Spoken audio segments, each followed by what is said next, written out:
affordable replacement windows at the highest quality. Maybe you've been feeling drafts through your old windows, or they stick when you try to open them, or they outright leak in bad weather.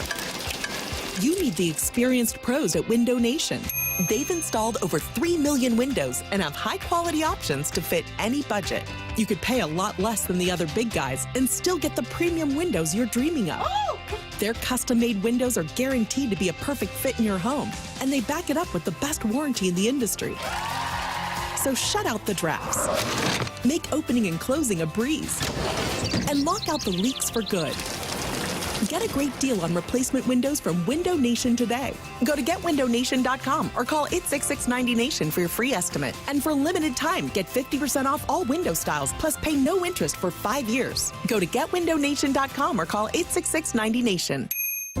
Jewels on Hampton and St. Louis Hills is paying some of the highest prices on gold, silver, diamonds, semi-precious colored stones, coins, flatware, and fine watches on site. Jewels on Hampton is a premier jeweler featuring Alvanza's jewel art designs with an exquisite selection of diamonds, semi-precious stone jewelry, and vintage watches. Their expert design team can restyle your jewelry to today's contemporary style. They also do jewelry and watch repair. Need extra cash? Jewels on Hampton is paying some of the highest prices on gold, silver, diamonds, semi-precious colored stones, coins, flatware, and fine watches. Bring in your collectibles and clocks and sports memorabilia and figurines too. Jewels on Hampton, 4506 Hampton, just 3 blocks south of Chippewa, and jewelsonhampton.com. Call them at 314-752-5000, 314-752-5000, and jewelsonhampton.com. Jewels on Hampton.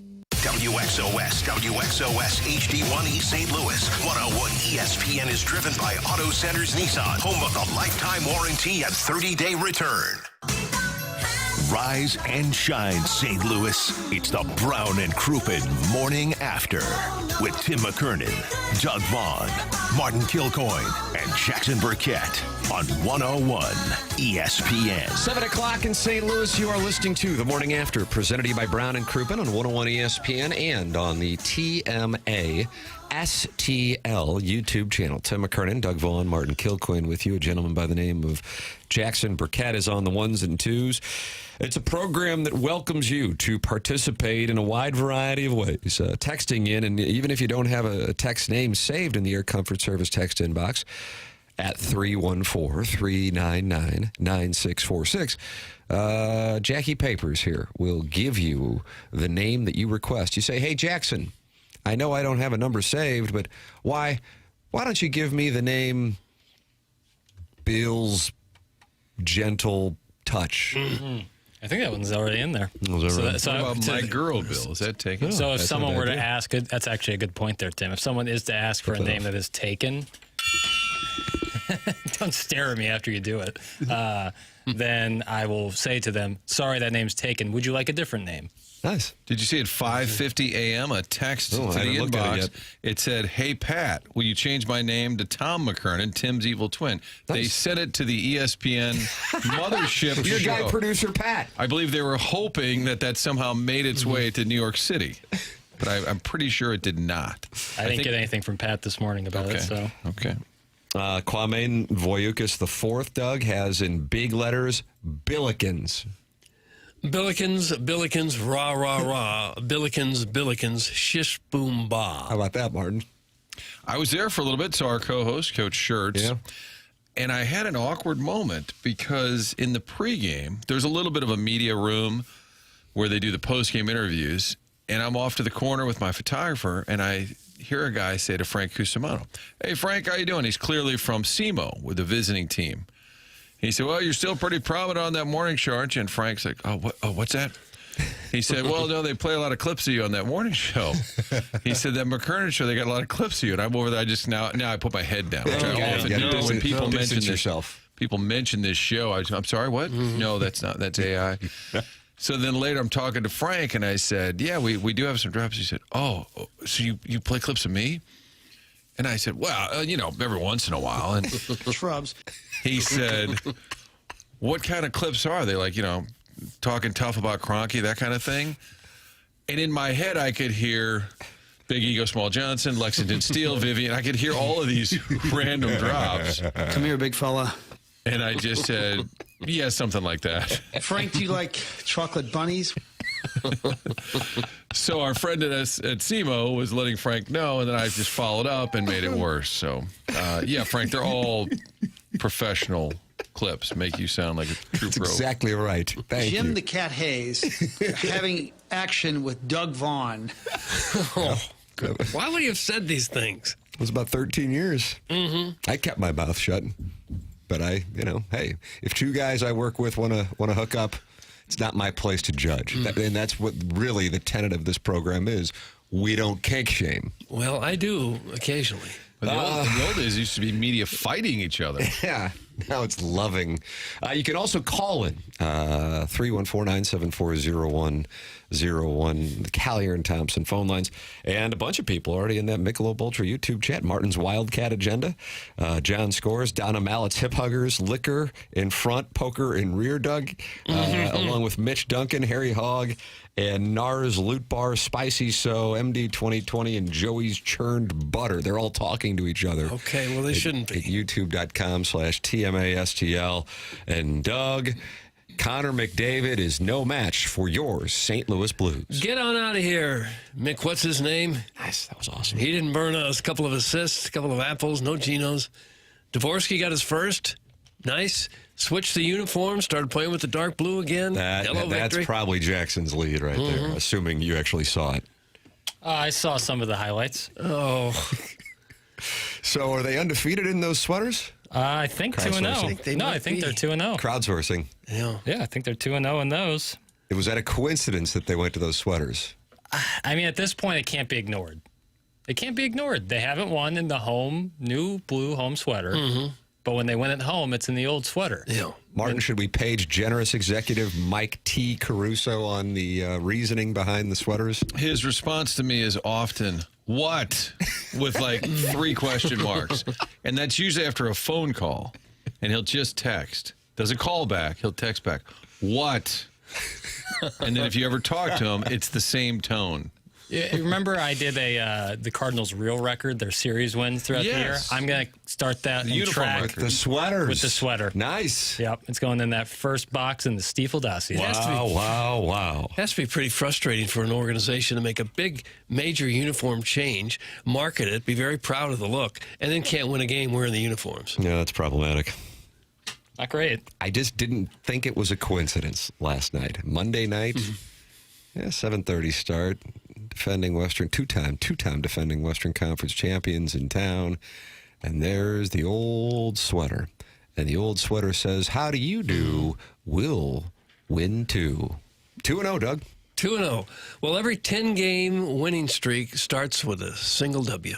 Nice. And that's what we saw last night. Montgomery pregame yesterday, I was listening to their whole pregame address. Robert Thomas talked in Montgomery, and he said, we've been fine the last 2 games. He kept saying, we didn't get the wins, but it's coming. We're right there. And then even last night, he said, we're going to win a lot of games. So he was, even in losses, saying, I see it. Doug, they like to say they're building their game. Yeah. They're like, we could have a crappy show today, but we're kind of working towards Thursday, making it better. It would have been better had they built it during the preseason. Well, that's true. Because everyone else built their game a little faster than the Blues. Still in the cellar. Still last place. But all the boxes, it's a good start. But all the boxes to check. You had Robert Thomas back, and even though they were losing when he was healthy, clearly they missed him. He comes back, has a big role. The kid Dvorsky's only played a few games. He gets his first NHL goal, and then you win a late game that's tense and tight. And you weren't you just waiting for Edmonton to score? Oh yeah, they've the lost those minutes? games all year. The exact game that they've lost all year. It was great. Morning, Tim. I don't want to tattletale, but Jackson filtered me yesterday. Doug, that's from Injun Joe's Cave Ride Magic Man, and he says he doesn't want to tattletale. Just high volume yesterday, so I was Snitches get stitches. Clip it off. Yeah, you took the words right out of my mouth there, Vaughn. I heard a little bit onboarding. Piped it in. They did again. Because sometimes they say, here's what you don't do late in the show. You got to like have some room to breathe. They said, but let's take a listen to how these pros do it. Yep. And then some, Doug noted, were a little wordy, and maybe it's okay. Brevity is okay. So, Martin, I was telling you this before the program, pre-show meeting. Doug, would have been nice to have you there. Got to get here at 4:30, man. Oh, Got man. to do Traffic. I ran into traffic. So Jackson attended a Hubbard meeting yesterday on this Design Air Heating and Cooling promo. And the promo is so, I would say large, but Doug said, say voluminous. Mm-hmm. And I said, okay. Martin, it's so voluminous that it actually needs to go up the, what would you say, up the chain of command. Yeah. Because it's one thing if J. Randolph Jr. gives away $5.90 or $13.80 of his own money. There really is a pattern. There is. I don't think he ever gave away $9.20. Those were our halcyon days. But he, that's one thing. That's a it's a huge prize. Don't get me wrong, but it's not a $10,000 heating and cooling system like Seth Goldcamp, the great Seth Goldcamp of Design Air Heating and Cooling online at designairservice.com, is giving away for the month of November. So Papers goes into this meeting, and I'm coming out of a doctor's appointment that I had yesterday, and I get on the phone with Papers, and he tells me that it's going to be put on hold for the next 2 days or so while it goes up the, what do you call it, the chain of command, yeah. To make sure that it's approved. And so that is where things stand at this moment for it. But the expectation is it will be going forward. So for the purpose of transparency with the audience, that's what's going on. And in the meantime, we're giving away 2 tickets to AC/DC, which was just announced yesterday. That is September 8th at the Dome at America Center. Tickets for AC/DC go on sale this Friday at 10 a.m., but we already have your shot to score free tickets to the show before you can even buy them. Find all the ticket details and a bonus chance to win free tickets for AC/DC right now at 101ESPN.com or on your 101 mobile app, powered by Dobbs Tire and Auto Center. So email in for the Design Air Heating and Cooling email of the day, and ideally this Design Air Heating and Cooling promotion is approved by Doug, do you say the powers that be? I would, yeah, I'd say that. The powers that be. Mm-hmm, absolutely. And at the end of the month, someone is going to win a $10,000 heating and cooling system, brand new, and have it installed by the great Seth Goldcamp and Design Air Heating and Cooling online at designairservice.com. Sponsor of the email of the day. Martin's a client, Doug's a client, I'm a client, and some lucky listener is about to become a client as well. Brother, how do you do? Email in the morning after at InsideSTL.com. I believe Carlos Spicy Wiener got the nod yesterday. Yes, he did. Martin Carlos Spicy Wiener, someday going into the TMA Hall of Fame. They get a jacket with that? Yeah, they do. Yeah, they do. Kind of like if you hit a home run for the Blue Jays. Kind of like your Michael Jackson jacket. My Thriller jacket. How about a Mike Shannon jacket if we just gave everybody a big Irish. Black windbreaker. What was the brand? We would always talk about it. Members only? No. Was it members only? I think it was. I think members only. and I finally asked him about it, why he always wore that black coat. And he gave me a really long answer. And then I said, okay, thanks. And I walked away and had no idea what the explanation was. He said he was, remember, we played the clip because he said he was in the basement a lot at the old Bush in the archives. And he said he was real dusty and dirty. I was like, what? He's like filing tapes? We had him on one time, Martin. This was when Doug was on the presentation at 1380, so you weren't on the presentation. And at number one, he was using the restroom, and it was audible. He was kind of our LBJ. And then Doug asked him about the Washington Nationals, and for whatever reason, he was not in the mood to talk about the Washington Nationals. No. No. Do you have the papers? Cardinals are going to play him that night, I think. Oh, I miss him. Yeah. Big Irish. Big Irish. Oh, my gosh. Hey, Tim, love you. That's from the Bridgeton Landfill Fume Huffer. Doug, those are the kinds of things that we get. Okay. All right. In the Air Comfort Service text inbox 315. I see Jackson's over there. I feel like you're in there typing names. I mean, you're in there. The requests are coming in. A lot of show notes at the moment, but also text names, yeah. Okay. 314-399-9646. That's how you can text into the program. Doug, you've said it before. So did the non-ling. The most dangerous lead in hockey is a 2-goal lead. That is what the Oil had. And Dalibor Dvorsky goes, how do you do with a one-timer for his first goal? But the most impressive thing about that goal was not Dvorsky's first goal. It's the fact that friend of the program, Joey Vitale, Jackson,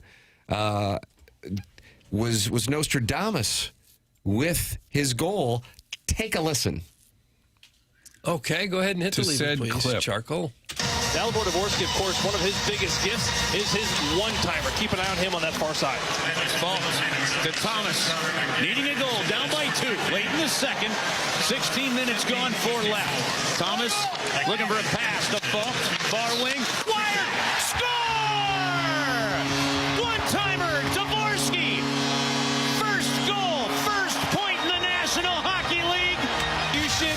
To perfection. Dalibor Dvorsky wins the faceoff. What did I say? They're looking for the one-time. Look, he's going to find himself in a soft little spot. Robert Thomas, he's the conductor. There's the pass to Falk. Falk over to Dvorsky, and bang. Oh, I believe Brett Hull was the king of the one-timer. That's what I think of when they talk about Good one-timers. Yeah. He was just absolutely dynamite at that. Tip of the cap to Joey Vitale. Yeah, it's a great call. Yeah. And seconds later, he gets his first goal with the one-timer. And it was the one-timer that set up Robert Thomas's goal. How do you do? Well, I'm fine. I'm fine. Okay. And how about this Pius Suter? He's got 5 goals. Yeah, he looks good. Dvorsky, I thought, looked very good, not just because of the goal. This is 3 games in a row. Mm-hmm. Yeah. Yeah, he definitely looks like he belongs. I don't think he's going back, ever. It looks like somebody just got their name approved, and it's now Doug's Hog. No. Jackson writes, sure. I don't know livestock. And Doug's Hog writes back, my man, thanks. My man. There's a lot of dialogue with papers this time of year. None of it on the air. That's right. You got it, Jack B. That's right.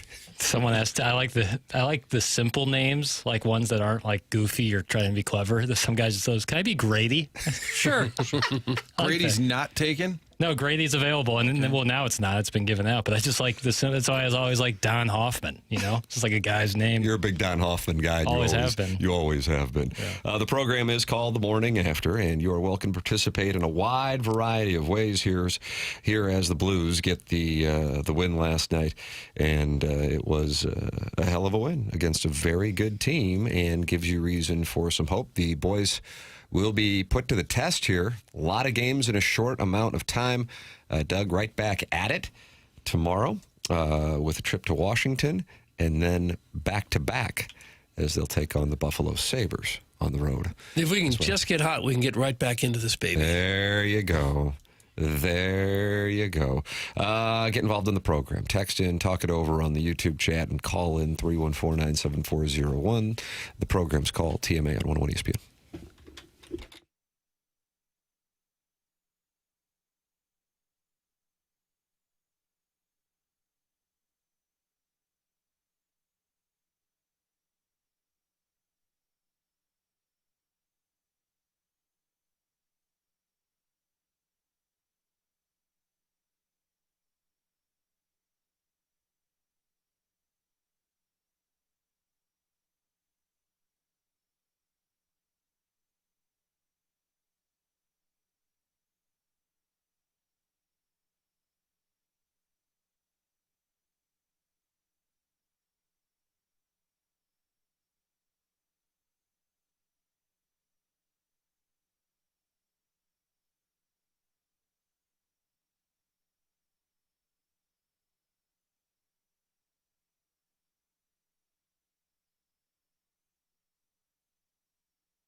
Everyone outside the STL must feel so warm and happy since they went out there and did so crappy.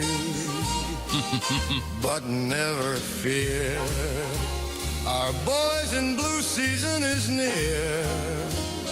Let them dash up and down the ice and hit everyone up against the boards. We as Blues fans will surely cheer in their rewards. So we wish you the best as opening night is tonight. Another parade down Market Street would be nice. That would make it twice.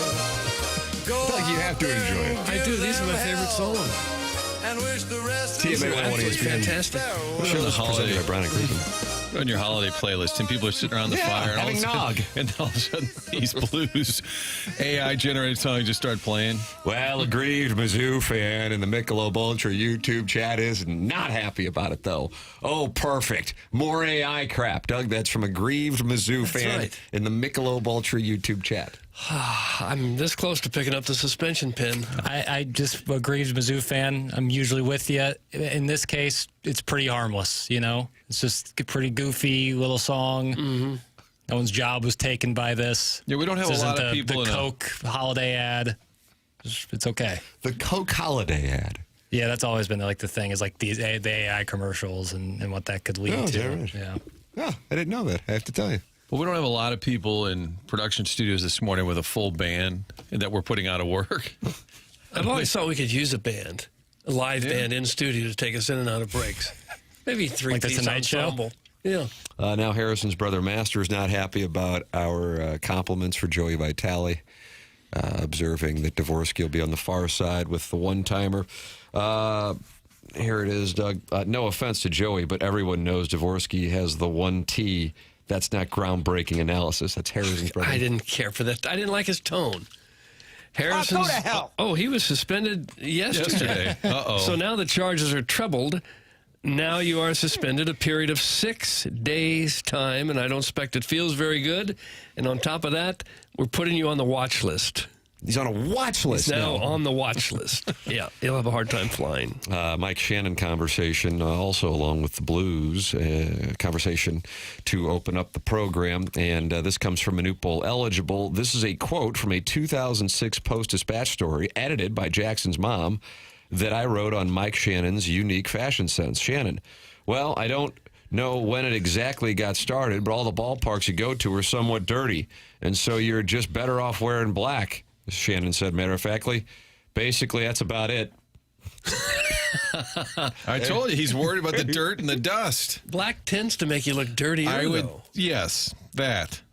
Because most dirt is white and light-colored. And I thought it was always because he was cold. So that's why, because you'd see him wearing a jacket even in the in the middle of 95 degrees out. Gosh, we got to find the Glenn Close interview. It's just everything. It really is. Maybe I'm just easily entertained, but those AI Sinatra songs are incredible. They really sound just like him, and it's scary. That's Sharon and Clayton and Jackson. There's a little pat on your backside. How's it feel?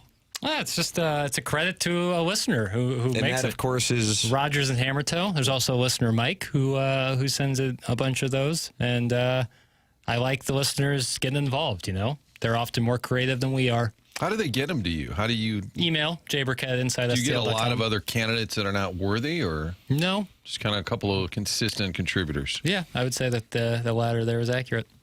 Vitale's 5 o'clock shadow is so hot. Leads me to believe he's got some nice ground beef on that Adonis chest. Doug, that's from Rusty Pecker. That's what happens when we talk about a Blues win against the Edmonton Oilers. That's what happens. Jim Montgomery did have an observation, not on Joey's ground beef, but as to why the team has been playing well and why he's been saying they've been playing well even though the wins haven't been there. Your coach, Jim Montgomery. We needed it, but I think, we're a process-oriented team, and we believe that if our things that we believe that we have to be good at, whether it's habits, details, or certain parts of our process of the game, winning net front battles. And then the results that come from that is grade A chances, and then game management was really good tonight. And that, we believe, leads to good results. And this, for me, this was the third good hockey game in a row that we've played. And if we keep playing like this, we're going to win a lot of hockey games. At the goalpost there. Yeah, off the post. Yeah, that was a good team that they beat. Very good team. I mean, they've been kind of mediocre so far this year, but two-time Western Conference champions. Anytime you beat the Oilers, that's a nice win. And Bennington played better, had some big stops here and there. That's what you were looking for. We talked about it with Chris Kerber yesterday. So it's a building block, Doug. Does it fix all their problems? No. But every once in a while, if you get a new face, like a kid that comes up and helps, maybe Dvorsky, get a little bounce just from having him around if he can start to contribute. Snuggerud played well last night. They need the scoring help, that's for sure. It felt like Mike Yeo after the game because he would always mention who played well, and if they lost, he would mention one guy, and then he realized maybe he didn't quite have the control of the room, and then he started to rethink it, and then he would mention like 7 more guys, even though it was a 5-1 loss. But I felt like there was a long list last night. Shannon did some things. Sharon being entertained by AI slop songs is not surprising in the least. That's from Kwame Voyukas IV, who opened up the show being happy about the Billikens with what really was an impressive performance last night. I know they were playing SEMO, but Doug, as you noted, that SEMO squad, how do you do? Team. That's right. Yeah. Brad Korn. That's right. Won the Ohio Valley regular season crown last year, got to the tournament. I'm telling you, that Josh Schertz, I mean, he said it on the air, but we were talking off the air as well. They are high on this team. And I wouldn't say that off air last year he was saying that he wasn't. He just said something along the lines, but to his credit, he wasn't running around blaming it because I've just been coaching for a long time and I've never seen a team deal with injuries like this one has. So you kind of get an idea of where they are, and both him and Robbie Avila, when he was in studio last week, you can tell that they're high on this group. And certainly what they saw from them last night was impressive. Jackson, I assume you were watching the Fighting Tigers. They played in a gymnasium that was comparable to St. Gabriel's last night. Legitimately. I was flipping back and forth. There was so much. What else were you watching? Oh, there's like 65 college hoops games on ESPN Plus. Did you watch Bruce Pearl's son? At the end, yeah, once they went to overtime, for sure. Flip that on. Doug, that's Stephen Pearl. Is that Stephen Pearl? Is that the head coach at War Eagle? I call him Coach Pearl. Stephen Pearl. And they were in a battle with Bethune-Cookman, who's coming to Columbia later this. And should we be worried now after we saw what they did with War Eagle? No. Okay. No, I'm not too concerned. But yeah, I watched Missouri, and it was actually kind of perfect. SLU tipped off at 7, so I got to see the beginning of that. Flip back to the SLU game. So I watched a good amount of both. All right. So what do you got? I mean, you're the expert college basketball reporter. It's just so hard after one game against opponents who, while admirable, are not that's at the level you're going to be playing. Yeah, it's like when we'd play St. Joan of Arc. Yeah, SEMO is so similar. SEMO's great in the OVC and Howard's great in the MEAC, but it's just a different world. I like that Mizzou played a road game to start the season. I legitimately do, even if it's against a much lesser team. I think you watch all those college hoops games last night, all those big teams are playing at home. Missouri went on the road. Who cares? I bet there's no more than 3 listeners who watched this crap last night. Hey. It's Harrison's brother, Master. Didn't he get suspended? Boy, he's on thin ice. Somehow he gets through the guardrails yet again. I was thinking Jackson mentioned Sean Phillips last week. Didn't you mention him? Yeah, big boy. The big man from Arizona State. Yeah. I heard Mike Kelly and Chris Gervine on the radio for a little bit, and they said we've never had a player like this in terms of size and skill, athleticism. They said he's 7 foot, and his wingspan is 9 feet. Oh, my. Yeah. I mean, he's like Mizzou's Shaq. Right. Well, his arms must hang down below his knees. You remember Josh Gray of last year, another bruising big man, but if he caught the ball above the free throw line, heads up. But Sean Phillips, on the other hand, has good handles, good enough, and good footwork. He's really, really impressive. I'm excited to see how he looks in the SEC. I'm a little concerned that Missouri still, offensive-wise, is reliant on the fast break, reliant on transition buckets, and not great in the half court, but maybe he'll work it out. Wow. You selling stock, bruh? And primary scoring is another major concern of mine. Free throws. Look at this guy. Free throws will come. I'm not worried about that. Okay, for 10 to 21, Tim, but Coach Burkett says free throws will come. Yeah, I mean, that's bad, don't get me wrong, but that can be fixed. The offense and the primary scoring thing has me concerned. Uh-oh. It's just always been a concern of mine. Because it's so balanced, or because you don't have a guy who can go get you a bucket at any time. Or Mizzou basketball is going to suck ass this year. It's Eric in the Central West End. No, I think they'll win 20-plus games. I'm just curious to see what the ceiling is. Well, you go to a lot of games. Well, I go a decent amount. It's tough when they're weekday games. You know, like Tuesday night games. That's such a tough turnaround. Saturday games, though. Yeah, Saturday home games. I love going up to Mizzou Arena. Gorgeous, gorgeous arena. Mm-hmm. Used to be the Page Arena. Was it a year or not even? The Page Arena. How long did it last? I'm going to take an over on the year play. And then because I'm not going to feel great about it, but I'll put something on it. And then a network TV show took it down. That's correct. That is correct. I watched it, Jackson. Good to have college hoops back. It's the only thing that keeps the rest of civilization from turning into angry middle-aged Oakvilles during a tough hockey season. Doug, that's from Arbor Day, two-time Texter of the Year. And candidly, now that we sit here on November 4th, I don't see anybody stopping him from being three-time Texter of the Year. Yeah, it's true. Arbor Day. I love this time of year where you get hockey, basketball, and football all together. The sports equinox was just 8 days ago. Yeah, and obviously having the World Series and playoff baseball is awesome. But once that ends, you still get a lot of college hoops, a lot of NBA hoops, a lot of hockey, and football every weekend. Pretty great. How about the fact the Dodgers had their parade yesterday? Like, didn't the game just end? And they flew back on Sunday, so clearly they stayed. Made sense. Stayed on Saturday night and partied it up in Toronto. Already knocked out the parade. What's the usual grace period on that? I think a couple of days. Yeah. I mean, that was the Rams' big mistake. Didn't they do it the next day? I remember it was freezing. I do remember that as well. I think it was because I was still in Atlanta trying to fly back, and I'm like, I missed the parade. And I think it was the next day.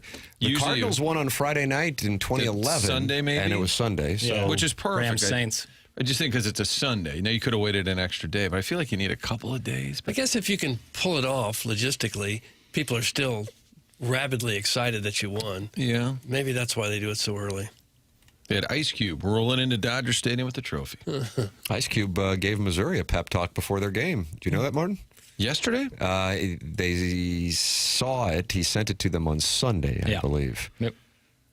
What's the content? Do you still have that audio in the system? Give me a moment. Okay. O'Shea Jackson. Doug, you might know him from NWA. I don't know what your Mount Rushmore of NWA songs is. I mean, if you just isolate it to Ice Cube, I don't know how George Washington is not No Vaseline. Do you agree with that? Oh, yeah, No Vaseline. Yeah, he was rough. Clip that off. Here is O'Shea Jackson talking to the Tigers. Being able to have words of wisdom from someone as accomplished as yourself means a lot to us, so we definitely appreciate it. I want to say congratulations to you on your 4 decades of impact to the culture, to the entertainment industry, and obviously it says a lot. I can't believe today was a good day. It was all an uphill battle. Every inch I had to fight for. It's all going to be an uphill battle for you guys to reach your goals as individuals and as a team. So you can't shy away from that. It's really all about getting better. And it starts with having the right attitude. And the people are watching when the adversity comes. Not when you guys are winning, not when everything is going. The people really watch how you act when it's adversity. Do you hang your head? Do you try to up a teammate? How do you act when you miss a shot? How do you act when y'all, are losing? People are always watching. And I appreciate you guys taking the time to listen to an old hit, an OG, try to get y'all game. Because that's all it is, I'm just trying to get y'all game. But I appreciate you guys for listening, man. Good luck, stay healthy, do what it takes to get better. Okay. Fight. Tiger. Beat. Howard. Go Tigers. Beat Howard. Go fight. Win. They knocked off those Bison. Yeah. You don't go into the Burr and leave that gymnasium unscathed. Nice. You're going to have to earn that Q4 road win. Into the Burr. That's what the Burr Gymnasium, world famous. Okay. Volleyball lines on the floor. Just like a high school gym. Yeah, I hadn't seen that in the college game in forever, and I loved seeing it. I like the fact it was a road game because I every agree, team man. tees up a lesser opponent at Right. home, and you kind of go through the motions, and you win by 20 or 30. Auburn had to earn it at home, overtime, Bethune-Cookman. Gonna put that one on tape for Dennis Gates and the fellas. We'll see you in Columbia. Okay. SEMO will be there on Friday night. SEMO, yeah. SEMO's coming to town on Friday. Yeah, round robin, minus the SLU Missouri game. Then Lindenwood Sunday, I think. They play Lindenwood. Sounds right. Lindenwood's at Texas Tech tonight. How about that? In basketball. Yeah, beware the Red Raider. It's all Red happening. Raider had a legitimate team last year. That's who Missouri would have played had they been able to navigate Drake, which is now all at what school? Northern Iowa? Iowa. Coach and Iowa. team left. Regular Iowa. Regular, yeah. Sorry to our friends, Northern Iowa. Let me tell you something. Let me just give you a little something here. Cam Avenue Capital Partners are monitoring Dan Lanning making a trip 4 hours to the north to take on Iowa. That's a dangerous Hawkeye team. Will Lanning make a statement because people are saying he doesn't have a good win? Or is this the year of the Hawkeye, Doug? Can the Hawkeye backdoor their way into the college football playoff? The Hawkeyes only lost to the Hoosiers of Indiana by 5. That was Indiana's biggest challenge this year. And it was a late turnover that clinched it for Indiana. Keep an eye on that one. Do you know the Dan number on Lanning's that? given 5.5. 5.5. There you go. That's not a lot. That's interesting. I got you tempted. But I love betting on Iowa at home. That's always a really solid play. And they're never great, but they'll pick off somebody. They play a style that no one else wants to play. They're just teams do not want to play that grinded out, ground and pound football. Oh, what a wonderful contrast in styles. Is that a 2:30 start? So you're going to have a choice, Jackson. Do you watch Missouri, Texas A&M, or Iowa and Oregon? Right. Well, depending on the unit. Yeah, that's a 2:30 Depending on the start. unit is what the man said. That's moved up to 6 now. Do you like my Friday Fox? I've got USC at home against Northwestern. That's a Friday game? Yeah. Oh, they're listening to Jackson's programming? USC Friday night on Fox. Can Northwestern pull the upset? That's Friday night is upset night. Doug, nothing says Big Ten like Northwestern traveling to USC. Yeah, traditional rivals. Now, that game won't get over till 11:30, almost midnight. Do you have to stay up that late to do the show? I do not. I think the fellows will record a prep show earlier, and then it'll good be for them. handy to play at some point. Okay. Because, that you're talking about a 11:45. And let's get it to our network affiliates. Man, Indiana at Penn State is a two touchdown favorite. Wow. What if I told you that in August? Right, exactly. 100%. Indiana doesn't mess around. They just steamroll everybody. They really don't. I think their only single-digit win was Iowa. Yeah, 20-15 over Iowa, yeah. But other than that, It's the only close game they've had. They had a 10-point win against Oregon. It's crazy. At Oregon. The Autzen Zoo. Yeah, never rains in the Autzen Zoo, Doug. No, why would you say such a thing? I don't know. Whenever you play the college football video game, that's what Reese Davis says when you run on the field. It never rains on the Autzen Zoo. Rains a lot in Oregon. Yeah, I think that's the joke. The St. Charles Illini is not happy. Nice Illini mention, guys. Eye roll emoji. Illinois' top 5 in the Ken Palm. That's from Fish the People. Fish the People. Big win against Jackson State last. 100 put up 113 points. They were one away from tying the Illinois three-point record of 18. They were trying to get it. They shot 37 three-pointers. How about somebody play some defense? You know who they play on Friday? Wings up, Florida Gulf Coast University. Oh, do they? Oh, who are you going to be cheering for? ILO. I call. I don't even know who coaches No at allegiance GCU at all anymore. to Florida Gold Where you Coast. spent your first year studying golf, Doug. Didn't really have much of allegiance to them when I was there. Wow. No offense. Hey, What town is it in? I hope Fort they're not Myers. listening in Fort Myers today, Martin. Fort Myers. I think we have people listening for. I was a Mizzou fan. Is it Dark Collier times. County or is that Lee County? Lee County. Collier would be just a touch north. Okay. You would never. Did you drive there the first time you went? Get a car there, or did you always fly? That's a Fly. When I drove down in Fly out of August. spirit. When I drove in August, like when I moved in, drove Yeah. every time after. That's fly. a 2-day drive? Yeah. You can do it in one. You could. I've gone St. Louis to Orlando in one day. That's it'll a wear a big man boy. out. By myself. Was that 11? And it was That's different. euphoric. Oh, podcast season. What's that? 11 hours, 12 hours? Oh, definitely more than that. Yeah. When I was in college, we'd stack 5 or 6 guys in a car and drive St. Louis to Fort Lauderdale spring break straight through. But you would You rotate, felt like right? you were dead, and you wanted to be. How'd that car smell? Oh, dreadful. And it would take at least a day and a half just to get over it.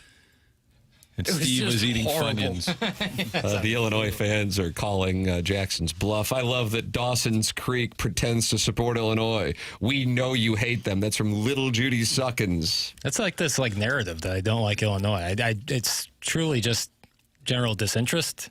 Or indifference, really. Disinterest wouldn't be correct. Indifference. What a way to win them back over.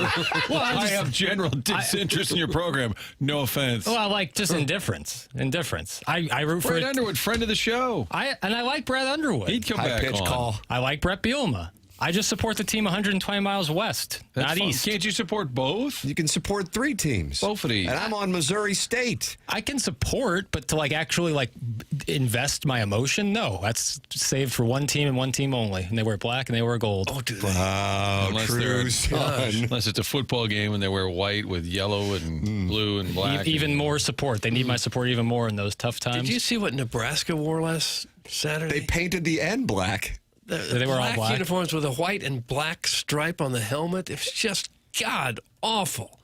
Do you think you're watching the 1990s Falcons? It's just horrible. Yeah, that's a bad. That's for recruiting, Doug.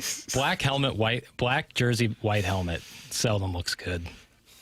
It sure didn't look like Nebraska. Tennessee looked even What are worse. they trying to prove with that? You're telling me thousands of Nebraska fans went out and bought that jersey after the game?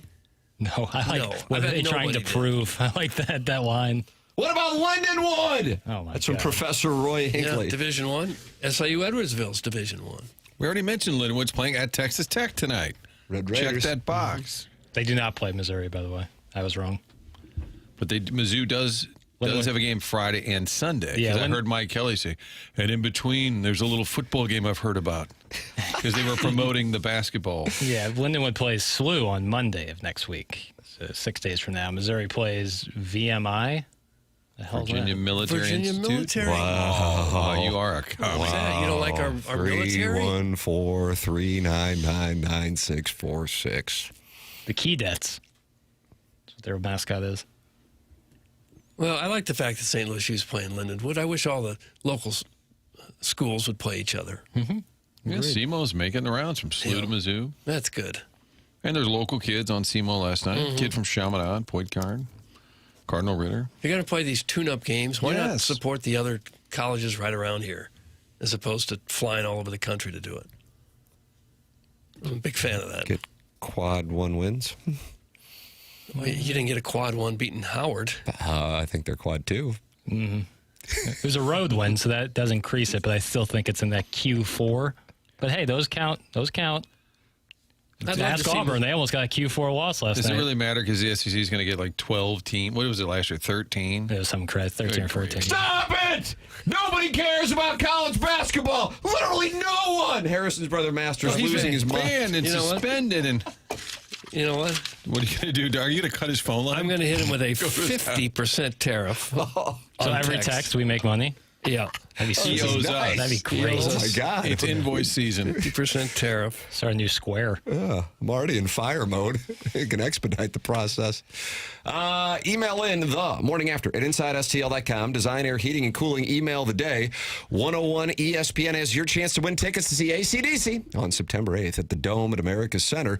Tickets for AC/DC go on sale this Friday at 10 a.m. But we've already got your shot to score free tickets to the show before you can even buy them. Find all ticket details and a bonus chance to win free tickets for AC/DC right now at 101ESPN.com or on your 101 mobile app, powered by Dobbs Tire and Auto Centers. The program's called The Morning After. It's presented to you by Brown and Crouppen on 101 ESPN and the TMA STL YouTube channel.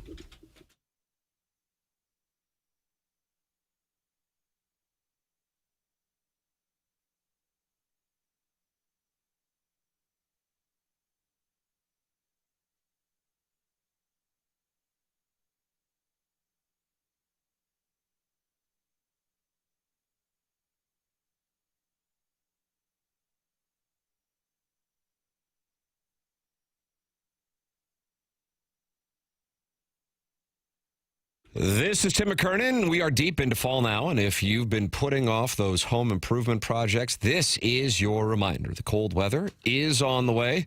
Looks like it's coming next week. And one of the smartest upgrades that you can make is replacing those old drafty windows before winter hits. Universal Windows Direct is making it easier than ever to do just that. Right now, when you buy 2 windows, you get 2 free with no limit. That alone is a great deal, but it gets even better. You'll also get 36 months of 0% financing with equal monthly payments, same as cash, and a $500 bonus off your project. And Universal Windows Direct doesn't just deliver great products, they make the whole process easy. From your free in-home estimate to professional installation, you are in great hands. So don't wait until it's freezing out and your furnace is running overtime. Lock in your savings and upgrade your home today. Call 314-334-2522 or visit universalwindowsdirect.com to schedule your free estimate. Buy 2, get 2 free. Energy savings, comfort, and serious value. Like me, you'll be saying, I love my windows.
This is Jackson with a Sports Center update driven by Johnny Londoff Chevrolet and Johnny Londoff Autoplex. The Blues snapped that losing streak last night with a 3-2 victory over the Edmonton Oilers. Off today, back in action tomorrow as they head to our nation's capital to take on the Capitals. 6:30 puck drop, 5:30 pregame right here on 101 ESPN. That was another Sports Center update driven by Johnny Londoff Chevrolet and Johnny Londoff Autoplex. See them at londoff.com. Chevy, together we drive. Are you kidding me?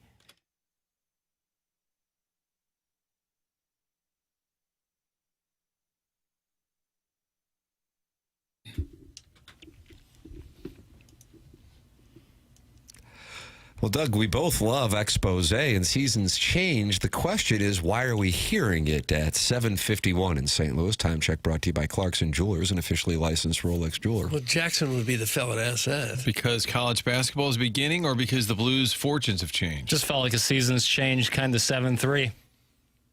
Okay. Is that cleared up, Doug? The season's changed, kind of 7-3. Is that anything like 6-7? Your kids say that all the time Yes. now? No. 6-7? I wouldn't say your it's kids similar. don't? No. My future children do not. Your kids say that, Martin? Yes. Very annoying. Yeah. I heard that's 6-7 a big thing now.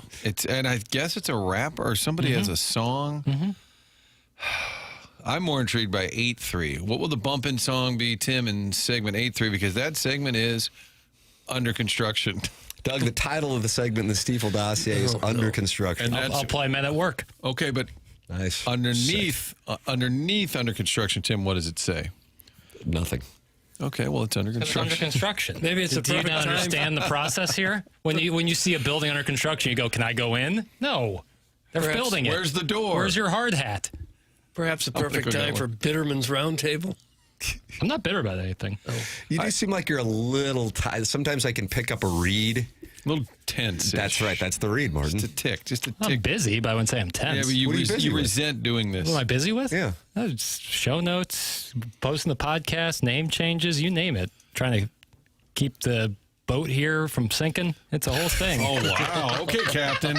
Okay, Tim, give him the C. Well, if I were to pass out or something, I don't know. What Are would you you gonna guys pass do? out? How would you get a break? I would probably get on the golf course and work on my wedges. I just start pushing all these buttons. Yeah, just start hitting Hope to until God something there's a works. Frank Charlie drop in there somewhere. Stop talking about basketball in November. We have a massive game Saturday against some agricultural miners. Nobody, and I mean nobody, cares about this pale loser's unhealthy obsession with dudes in tight shorts putting a ball in a hole. That's in the Warson Woods wacko, and he sent that in 6 times. Holy crap. I wanted people to know, like, I don't look like the weird guy here. Like, I don't. I look like the rational guy who just likes what he likes. Right. Nothing wrong with enjoying college basketball. There is a big Why would there football ever game. be something wrong with that? Well, It could be college basketball. It could be, fencing. It doesn't matter. You like what you like. We'll talk fencing in 8-3. Do you That's not think bad. Drinkwitz today gets asked about the coaching carousel? Hell yeah. You think for sure? Yes. Somebody Will it has be to an take awkward, Yes. awkward? Will it be from the Colonel or Cody? No. Correct. Will he be asked? Yeah, I watched it. See, I'm not as certain because of the young reporter. Coach, I read a report. There will be one. Like I said I hope yesterday, so. that when I asked Norm Stewart, when I saw the established people in Columbia, was it a game against Colorado? I don't know who it was against. That Keon Dooling was crying at the end of the bench, and I couldn't believe that no one was asking Norm Stewart about it. And he would do one-on-ones on, I think it was Mondays after the weekend's games. And I'm like, well, then I got a responsibility. I'm going to ask him about it. And then he just stared at me as a radio interview because no visual with the television and said he wasn't crying, and then just laughed at me and stared back like, I know you're not going to do anything, so what are you going to do? And that's when you lost control of your bladder? Well, I just had a little droplet fall on the Hearn Center floor. And then you cried? And then I walked away. Keon Dooling cried, and then Tim cried. Maybe it's not too late to look into law school. So Dad, you sure you can get me a job? He put you in your place, and then you follow up with, how'd you like your backcourt play? That's exactly. You just pivot immediately. Exactly. Who said that? Arch? Somebody will ask about it today. I hope so. I do believe that. Jackson, this guy's right up your alley, but I doubt you were watching last night because you said you had so much going on. The Colonel did this new thing. I kind of think it might be like Pocket Tube. Longtime TMA listeners may remember that. And it was a chance for listeners and viewers to ask a Missouri player questions directly. And his guest was Speedy Keese.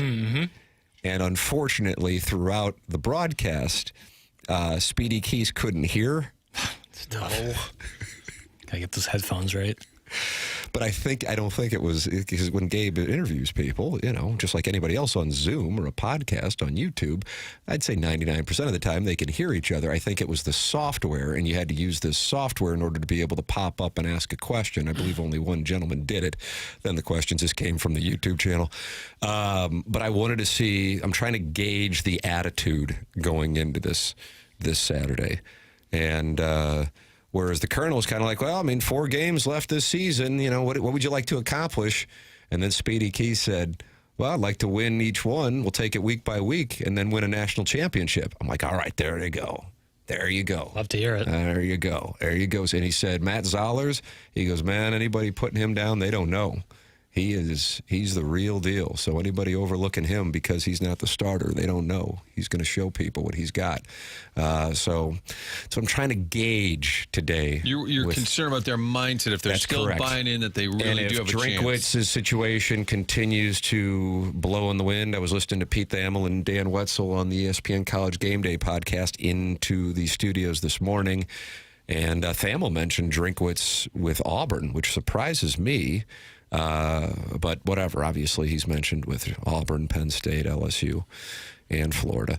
But either way, is this a distracted team that if A&M goes up 10 points, then it's just going to be good night and it's going to be 42-10 or something like that? Or is it going to be a team that, plays with some fire and goes, okay, it's all still out there for us? And I would say after this weekend, in part because of who lost, but also because Oklahoma won, and that can now be a good win in addition to A&M. It is out there, and I do think it is in their control. It seems like the players have confidence in Zoller, so therefore, I think if they were in this position, running the table doesn't guarantee you get in, but you got a chance. So every kid should be excited about it. But if you had a really crappy backup that got thrown in there and they all knew it, and they'd be like, oh, God. Right. I agree with you. But because Zollers appears to have some game, I think they're all on board. Would have been more fun if Marquise Johnson said, I don't know, man, I wish they'd just throw me the damn ball. Yeah. I guess it's good that he didn't say that. That was not discussed last night for the record. But, yes, Gabe said yesterday on the program that Zollers had the best arm in camp. But the guys who were, paid and the guys who were, established were the ones who got the opportunities, and Sam Horn and Bo Pribula. I'll put it this way. If Bo Pribula did not get hurt against Vanderbilt, I would say Missouri has no chance to win the next 4 games. That might sound crazy. I think that's probably the logic outside of the program around the country, is Missouri has no chance because Bo Pribula's hurt. I would say, I think that, and I'm not saying I expect it, but I just think that there is a chance that Missouri actually has an upgrade at quarterback. And that was the reason why Missouri is not undefeated, is the quarterback play. So if that's the case, and then you have a team that, hey, let me put it this way. If take your pick of whatever play from the Vanderbilt game, because it was a 1-play game, does not occur, and Missouri's sitting there with 1 loss. Or on the other side of it, if Bobby Boots' kick actually mattered because McPherson made the kick for Auburn. That's what I'm saying. All these things are so close, but then a win-loss record becomes the way that teams are viewed. Texas A&M had a variety of near-death experiences before they went in and beat a Baton Rouge Brian Kelly team that was checked out.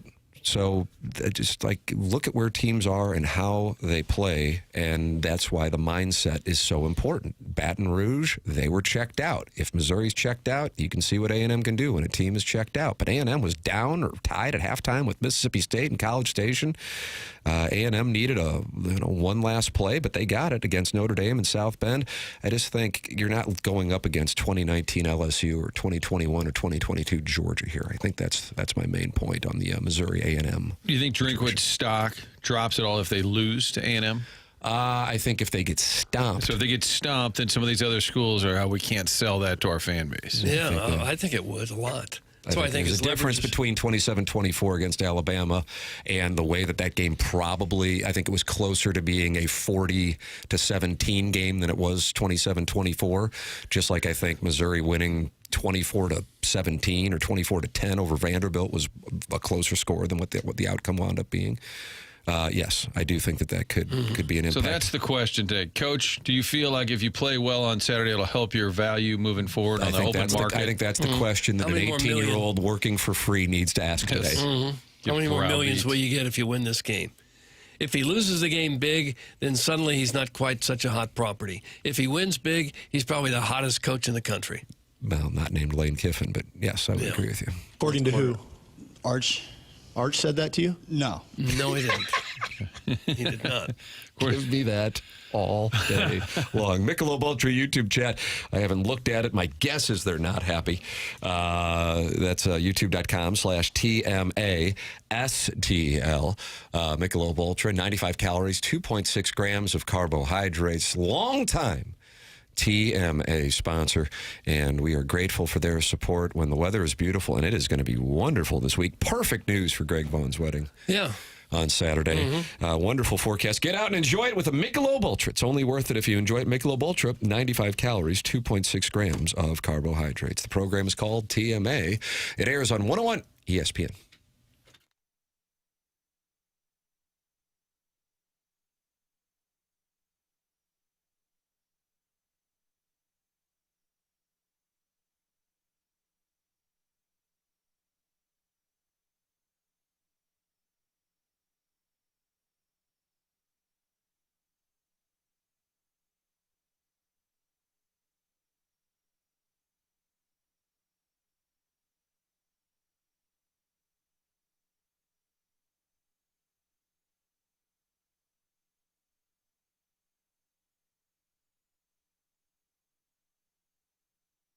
Schnucks is helping make Thanksgiving more affordable. Right now, groceries are expensive, obviously, but when it comes to Thanksgiving, you're going to want to grab a turkey, and Schnucks has lowered the price on turkey, lowest price in 15 years, going back to 2010.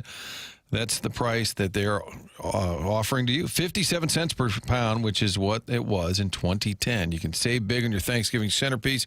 Serve the whole family, no matter how many guests you have coming over. To get the deal, just make a $25 purchase, not including the price of the turkey. One per customer. Prices vary by store, but of course, you'll have the savings. That means you have plenty left over to get the sides. All these great savings available starting on the 5th, which is tomorrow. We're going to be about 3 weeks out from Thanksgiving. People start planning ahead, making that purchase in advance, save money back to the price it was in 2010. Of course, they'll have savings on other items throughout the store. Check out the weekly ads so you don't miss any of the deals at all. This Thanksgiving, head to Schnucks for all of your feast essentials.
It's crunch time. Oh, yeah. All right, Doug, I got to tell you something here, and I want you to hear it good. They are not happy. I mean, they are not happy. There is not a topic that will make them happy. All right, let's go all movie phone here. What would you like us to talk about? You don't seem to like any of the topics. You be the judge. You're the producer. It's your show. Why don't you tell us what topic you'd like to talk about? 314-399-9646. That is where you can do it. It's the Air Comfort Service text line here on the Morning After, presented to you by Brown and Crouppen. They're not happy in the Air Comfort Service text inbox. They're not happy in the Michelob Ultra YouTube chat. They are not happy. Okay. Well. Bano says Duke college basketball tips off tonight. Let's go. Duke college basketball. You guys well versed in that? Well, they got all those 5 stars, Doug. Yeah. If they can just stay healthy, they got a chance to win a lot of ball games. I was just getting used to Cooper Flagg being at Duke. Remember when Duke had the kids that never left? Yeah. And that was their thing. Yeah. Now the absolute best players stay 1 year and gone. Then they get to the NBA and you're not really sure who they are. Unless they're, the absolute top players in the country. Maybe you guys can mix in an outdoors segment. That's from Doug's shower squeegee. Hunting and fishing. I think we did. We're all hunting and fishing with Jackson Burkett. We are all woodsmen. I don't think there's any doubt about that. I think our guy in Iowa called. Remember we had a whole discussion about hunting? Yes, I forget the context, but he called in, our guy from Iowa, and we had a big talk about hunting. Mm-hmm. I have zero interest in hunting. I think it had to do with the deer pee or something. Remember that? Oh, yeah. Deer urine. Yes. We'll take your deer urine calls. Is it deer season? It's close to it, right? Feels like it. When is basketball season over? This is really starting to drag on. It's from Bobby Bigwig. Starting to drag on. I don't think Tim got the proper credit for calling Week 8/9 in college football eye test season. We will hear the phrase eye test about 30 times tonight. That's from Al in Dadeville. Doug, eye test is the subconscious way to give blue blood programs credit for wins to make sure that they get into the college football playoff and up the rankings. Right. And then the upstarts, they don't pass the eye test. Watch it. It's very obvious. I'm no soothsayer. I'm just an observer of the past that I utilize to predict the future. Psychology is the way to make yourself some cash. Would Mizzou pass any eye tests so far? No, they would not. It doesn't matter. Now, I would also say I don't know who the hell Missouri's beat, but with that established, no, even if they do beat A&M, they will not be passing the eye test. Okay. Then A&M is a fraud. That's Vanderbilt? the way it works. Vanderbilt does not eye test. No. Georgia, I realize they have to fight for their lives in order to win games and comebacks, but trust me, they pass the eye test. Okay. It's very boring. All right. But if you can take advantage of it, it's predictable, and therefore, that's where you can make that sweet, sweet cash. Hey, Jackson, Jim Montgomery and Robert Thomas had a variety of things to say following the comeback win last night, and you have a variety of those clips at your fingertips right over there. What do you got? I got Jim Montgomery on the vibe on the bench before and after Dalibor Dvorsky's goal. Okay. Yes, on the bench, I didn't feel like I felt we were pretty confident. Like, yeah, we're down 2-0. Yeah, they've made some high-end plays, but we had 3 odd-man rushes before they scored the goal to make it 2-0. So that gave us a lot of positive talk on the bench. And then, the power play came through. It was a great job by the kid, cranking it home. What a shot. That's, you get your first goal, and that's one you want to talk about. Yeah, I went bar down on a one-timer. Pretty cool. There's bar down right there. You like that? Mm-hmm. Bar down or bar Mexico, they call it something. And I got Bob Thomas on the win last night. Oh, okay. Yeah, that's what's made us successful in the past is just keep on trucking forward, and we did that tonight, and it was a big win. Not only just to win, but to come from behind and win. It gives our group a lot of confidence. Yeah, I wouldn't say character. I think our group's got great character, and I think just confidence. I think that's a big thing. Coming back from behind down 2-0 against, like you said, a top team in the league. That brings a lot of energy to our group, and we're looking forward to carry that on. Is that bar down too? Yeah. Bar Mexico. At least we have easier to listen to endings to these sound bites, because for a long time we're not real happy with the editing, and now it's crisp, it's tight, it's uniform, it's nice. Happy to do so. I'm glad we could work that out. Again, I'm not classically trained, so sometimes all you got to do is tell me. I'm very coachable. How did that come about? The ending sounded. Doug hemming and hawing every time a clip ended. He was like, "Whoa!" I just dropped out of nowhere to fall off my chair. So I took his advice. I heeded his advice, and I made some sounders, depending on the sport. Okay. And I like it. Thank you. I do it for you, Doug. Thank you. I do most things I do for you. Oh my gosh, was that a Brian Adams song from the Robin Hood, Prince of Thieves soundtrack? It was very popular. I didn't like it, I'll be honest. Was that 91? I don't know the years, Tim. I wish I did. I'm going to 92 or 91? say 92 to get me 93 and 91 because I don't think 90 is live. Everything I do it for you. Didn't really like it. Liked his work in the 1980s. Liked his work in the 1980s. Oh, Prince Run of to You. Thieves is 91. Shipped it. Which means that would be the follow-up from Dances with Wolves for old KC. Do you like when Kevin Costner is called Casey on the show? I don't. I had a feeling you wouldn't like that. it. Summer of '69, Run to You. Cuts like a knife. Yeah. Worked with Tina Turner on the Private Dancer album. Am I right on that? Yeah, I think you're right on that. Am I right on that? I don't know. I know that we've been right on 5-iron being the bee's knees. I got this email from a TMA listener on Sunday, and this is what I've been talking about. Afternoon, Tim. I sent it Sunday at 2:05 p.m. Longtime listener of the show. Went to 5-iron golf this morning for my birthday with some buddies of mine after hearing the advertisement on TMA this week. Wow. 9-10 bays for simulators, full bar, good food, great service, cold beers, wonderful specials. I can't say enough good things about the place. We will be back, and we will be back soon. That is from Corey Herman. Thank you, Corey, for the email. Thank you for supporting the sponsors.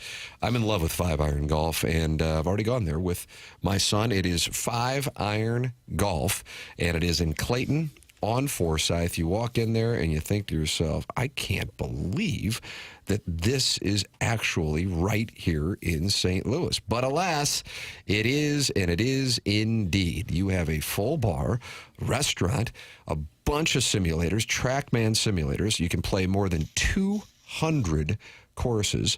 No dress code, just show up and get your work in. Memberships are only $168 per month. And I'm telling you, to be able to play throughout the off season, that is optimal. It is an incredible value. I am a member, and I love it. This Veterans Day, 5-iron golf in Clayton wants to say thank you. All veterans will receive 1 free hour of sim time on Tuesday, November 11th. Just use the promo code VET60, VET60.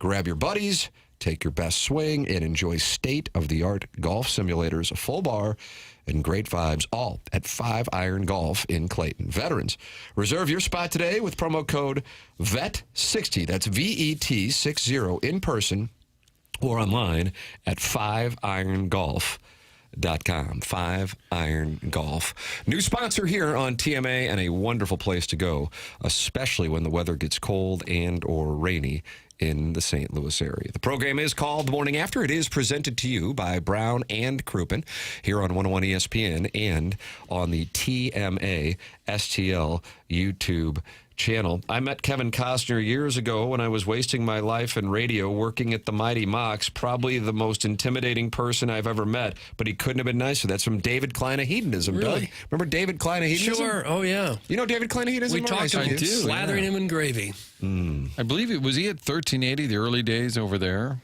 Maybe that's where we first met I think so. Maybe. I think you're Is right. that really him? I think so. I think I've got his number. Why would KC, as I call him, be so intimidating? Jackson, why would Just Kevin 'cause he was- Costner, you host Movie Boy. Just being a big star? Yeah, I think just being a major A-list star can make you pretty intimidating. Who would be the most intimidating person you could meet? Go. For me? Yep. Most intimidating person I could meet. Wow. No, for Tim. Most intimidating for me? No, for your neighbor. Michael Jordan. MJ23. Yeah, I think he's pretty intimidating. The story Jay Jr., which plays on TMA all day, often, about playing golf with him, makes me think, it cements my feeling that he would be intimidating. He was like talking a bunch of smack to Jay, calling him fat boy. What are you going to do, fat boy? Yeah, but Jay spoke very highly of him and said, great guy to play with. I would love to meet him, but I think it'd be pretty intimidating. What about you guys? That's a great question, because if they have a little bit of humor, like you think of coaches intimidating, even like Drinkwitz will goof around, Monty's kind of laughing a lot. Because intimidating is different than starstruck, I think. Correct. I think LeBron James would be intimidating because he's kind of feels like he's got kind of a nasty streak at times. I think that's how people paint him. I think Putin, because he might throw you out the window. Yeah. I think LeBron would actually be pretty. He seems to be. I think he would be fun jovial. guy. Yeah, you could get him cracking up. A strong woman would be intimidating. That's from Heiser House Hooligan. Heiser House Hooligan. Does not want to cross paths with a strong woman. Really? I don't know. I just read what's in the teleprompter. And strong, not physically, but just mentally? Heiser House Hooligan, you're going to have to call in to elaborate. 314-974-0101. Well, this really is David Klein. I just looked up his number. Yeah. I didn't know that was him. And then I'm looking back. I'm vetting. Text in. Yeah, come get a mustache right on my face, boy. That's from David Klein of Hedonism. So that the guy that I know, sweet little David, sends in nasty little texts like that. He's just gotten comfortable with his sexuality recently. He may have spent so much time at hedonism that's what's always on his mind. He's now insatiable. Heiser House Hooligan says, a strong woman. That text was for Piddles, not me. Oh, funny. You didn't care for it, did you? That was really good stuff. Intimidating. Definitely Tim or Butch Patrick. Yeah, I mean, if you're going to be intimidated by me, Butch Patrick's going to scare you straight. Like Saban? Would you be intimidated by Saban? Yeah, I think so. I'll tell you one. Okay. And I did have firsthand experience with him. He has since passed away, Bobby Knight. Yeah, oh God, yeah. Oof. Yeah, that's a good one. Because I was thinking of presidents. Yeah. I don't think any of the living presidents would be intimidating. I think George W. would be a good time. Might be a good time, but I don't know if he's right. No, I wouldn't say intimidating at all. Clinton, Bush, Obama, Trump, they would all, you could have a little bit of fun based on what we've seen of their personalities. But I would say Bobby, I interviewed him once with the skipper together. Oh, did you really? At a golf tournament. And what amazed me is how much LaRusso, although a star in his industry, was in awe of Bob Knight and just deferred to him on almost every question. And Bob Knight was a big man. That was part of it, too. Yeah. He was really tall and just an imposing presence. I made fun of him once at the Cardinal dinner, the writer's dinner, because he was Tony's guest on the dais. You went after the General Robert Montgomery Knight? He was on the dais, and I think Shannon and Klein were up there. It was all to roast LaRusso. And I looked at Klein and Shannon. I said, wow, do we have anybody who even speaks English up here? Which is kind of bad. I shouldn't go after Shannon. And then Lou Brock did an introduction every year at the writer's dinner. He would do like a prayer invocation, but it would go on forever. And I got up there and I said, man, I could listen to Lou Brock forever. And I feel like I have. And I looked down and he looked like sunken. I'm like, no. God. I can't believe it. So then I knew I had to pivot because it was really, you just don't go after Lou Brock. No. And I said, hey, Bob Knight's here. And the crowd roars because it's Bob Knight. And I said, boy, he looks miserable as always. And then they got uncomfortable. And I said, oh, he's wearing a sweater. Shocking. It was nothing. It was simple stuff. And I had to leave to go back to the studio. And it was broadcast on CamWax. And then Bob Knight gets up there. And he goes, yeah, it's nothing quite like being roasted by a guy named Kilcoyne. And I was like, God, he got my name right. And he said, it's like winning a race against a midget. And the crowd roars. And I screamed at the radio, not that funny. Not that funny. But the takeaway is Bob Knight got my name right. It's a nice win. He got my win. name right. It's a nice win. Intimidating. I think LaRusso, when we were younger and first starting out, because he could get so pissy. Yeah. Bob Gibson texted in by 573. Met him once, asked for a picture. The man berated me and stared me down afterwards. I lightly put my arm on his shoulder for the picture. That's from the 573. Maybe don't touch him. How about Barry Bonds?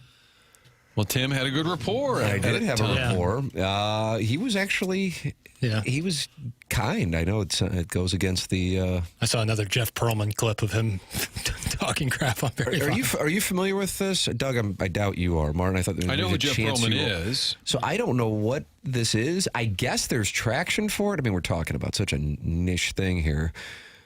But I guess when his series on HBO, Winning Time, got canceled. But now all he does is goes on TikTok and just airs out dirty laundry on people. Yeah. Yeah. Who does? Perlman? Perlman, yeah. That's all the TikTok channel is. And somehow it'll still occasionally pop up in my algorithm, and I just hit scroll as quickly as I can because I don't want to support it. I've got no love for that. Like, okay, it's gotten rough for you, so now you're just going to crap on people that you relied on and helped you coming up. I mean, I just got no love for that. And now he's going to Barry Bonds? I respect the omerta, so to speak. Just anybody. Yeah. Anybody. Here's another story about how big of an ass this person was. Yeah. It's like bitter media guy that's aging into it isn't happening anymore. Yeah. You can spot that. He's not the only one. Just ripping people and saying so-and-so is a jerk, that's not as fun as a great story. Or, hey, I was there one time, or we went on this fishing trip. I mean, a great story is interesting. Just saying somebody's an ass, there's not a lot to that. No. Jackson, I'm surprised you see him. Oh, I mean, I find his stuff. Well, I used to find his stuff really interesting when he was writing about the Lakers, and I've loved Winning Time. It's an absolute shame they took away more Adrian Brody playing Pat Riley from us. But Adrian Brody playing Pat Riley, Doug. He never really got to do it. He was kind of neutered at the beginning. But yeah, now since it just always seems like this guy's talking out of school, and you never get like the other side of it. Like, well, that's not exactly how it went down. It's just one guy kind of complaining. It seems like Mark McGwire could be intimidating. When That's he a great. When he was play. chasing the home run record. It's a nice play. Yes. It's a nice play. He didn't want you to be there, and he was big enough to take on the entire media. He could lift up the whole group and throw them. And because he was a little, we'll say, grumpy, combined with his imposing physique, and you just knew going in, before you even asked, you knew you'd get your head. Yeah. Were you there the time he hit a home run and told the media, "What are you guys doing here? Why don't you go home?" He's asked if you have families. Like in Caddyshack. Don't you people have homes? The greatest comeback was when Joel Goldberg went up to interview him, and he said, "Why don't you talk to guys on the team?" He said, "Oh, I'm sorry, I thought you were on the team," which is a great response. What about like Prime Ditka? We've played that clip. Oh, you got to play it again. I got to go find I think most of these are coaches. I wasn't here for Keenan, and Doug, you were. And I think part of his game was, like, some of these guys can be intimidating. Some, like Mike Keenan, make it part of their approach, and, like, they want you to be intimidating. I got one for you who you're close with, but covering him, Marshall Falk. Yeah. It wasn't like you were, like, worried about anything physical by any means, but it was just a case of... You knew it was a battle. You knew you had to come correct, so to speak. And usually Rob Desir was the one that was going to take the shrapnel. Yeah, he was tough. Yeah, he didn't want us to be there either. Don Shula was kind of intimidating in Miami because he just kind of owned the whole town. Yeah. So was he rough to deal with? He would do it, but if there was ever a question that wasn't quite right, he would light into it. And he would light into new people just to let you know that this was his turn.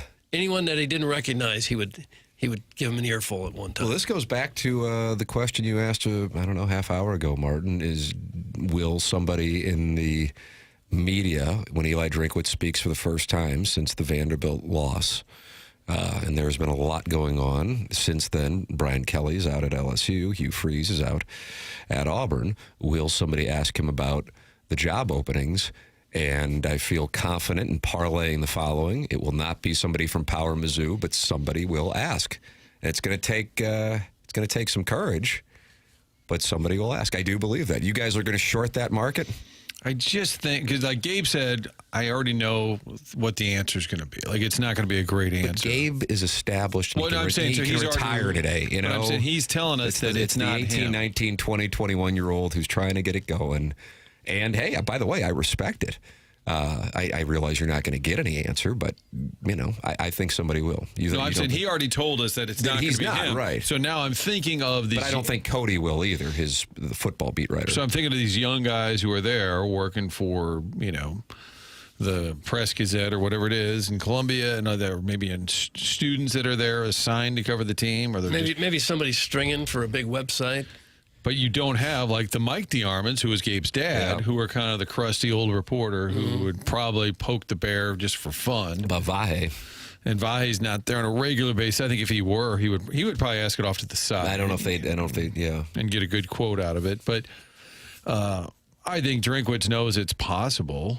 I think he is, and that's the thing. And he's probably ready to go. Oh, yeah, and he's probably much like his Feinbaum, where, gee shucks, golly gee, it's kind of like being asked to run for Senate, isn't it? Like he had that in the barrel, ready to go. He'll have some response ready, and it might be. Is it a Toughness Tuesday? There is Winning Wednesday. So today's Toughness Tuesday. They so you Winning might Wednesday. get some tough talk in there where he says, guys, all we're focused on is beating the Aggies. You think he's going to have a prop ready for when they ask him about the coaching carousel? Some sort of trinket? It's nobody's concern but ours. Nobody's. Next. Injuries from the game. Talk to the trainer. Next. Mike, why are you in such a bad mood? What do you care? It's just the first of all. If you were 2-7, you'd be in a bad mood too. It's just the best follow-up. Why are you in such a bad mood? And there is a clip of La Russa, and you can't play it because there's so many F-bombs, not from him, but just the whole locker room in Chicago with the A's, and they keep asking about Terry Steinbach getting hit in the head, and he wouldn't answer it. And the Chicago reporter says to La Russa, oh, come on, be a man. Oh. You can find it on YouTube, and he just explodes. Be a man. And then the whole media scrum gets pushed out of the locker room, and Dave Stewart, with a high-pitched voice, is calling the media. It's a word that rhymes with block and mucker.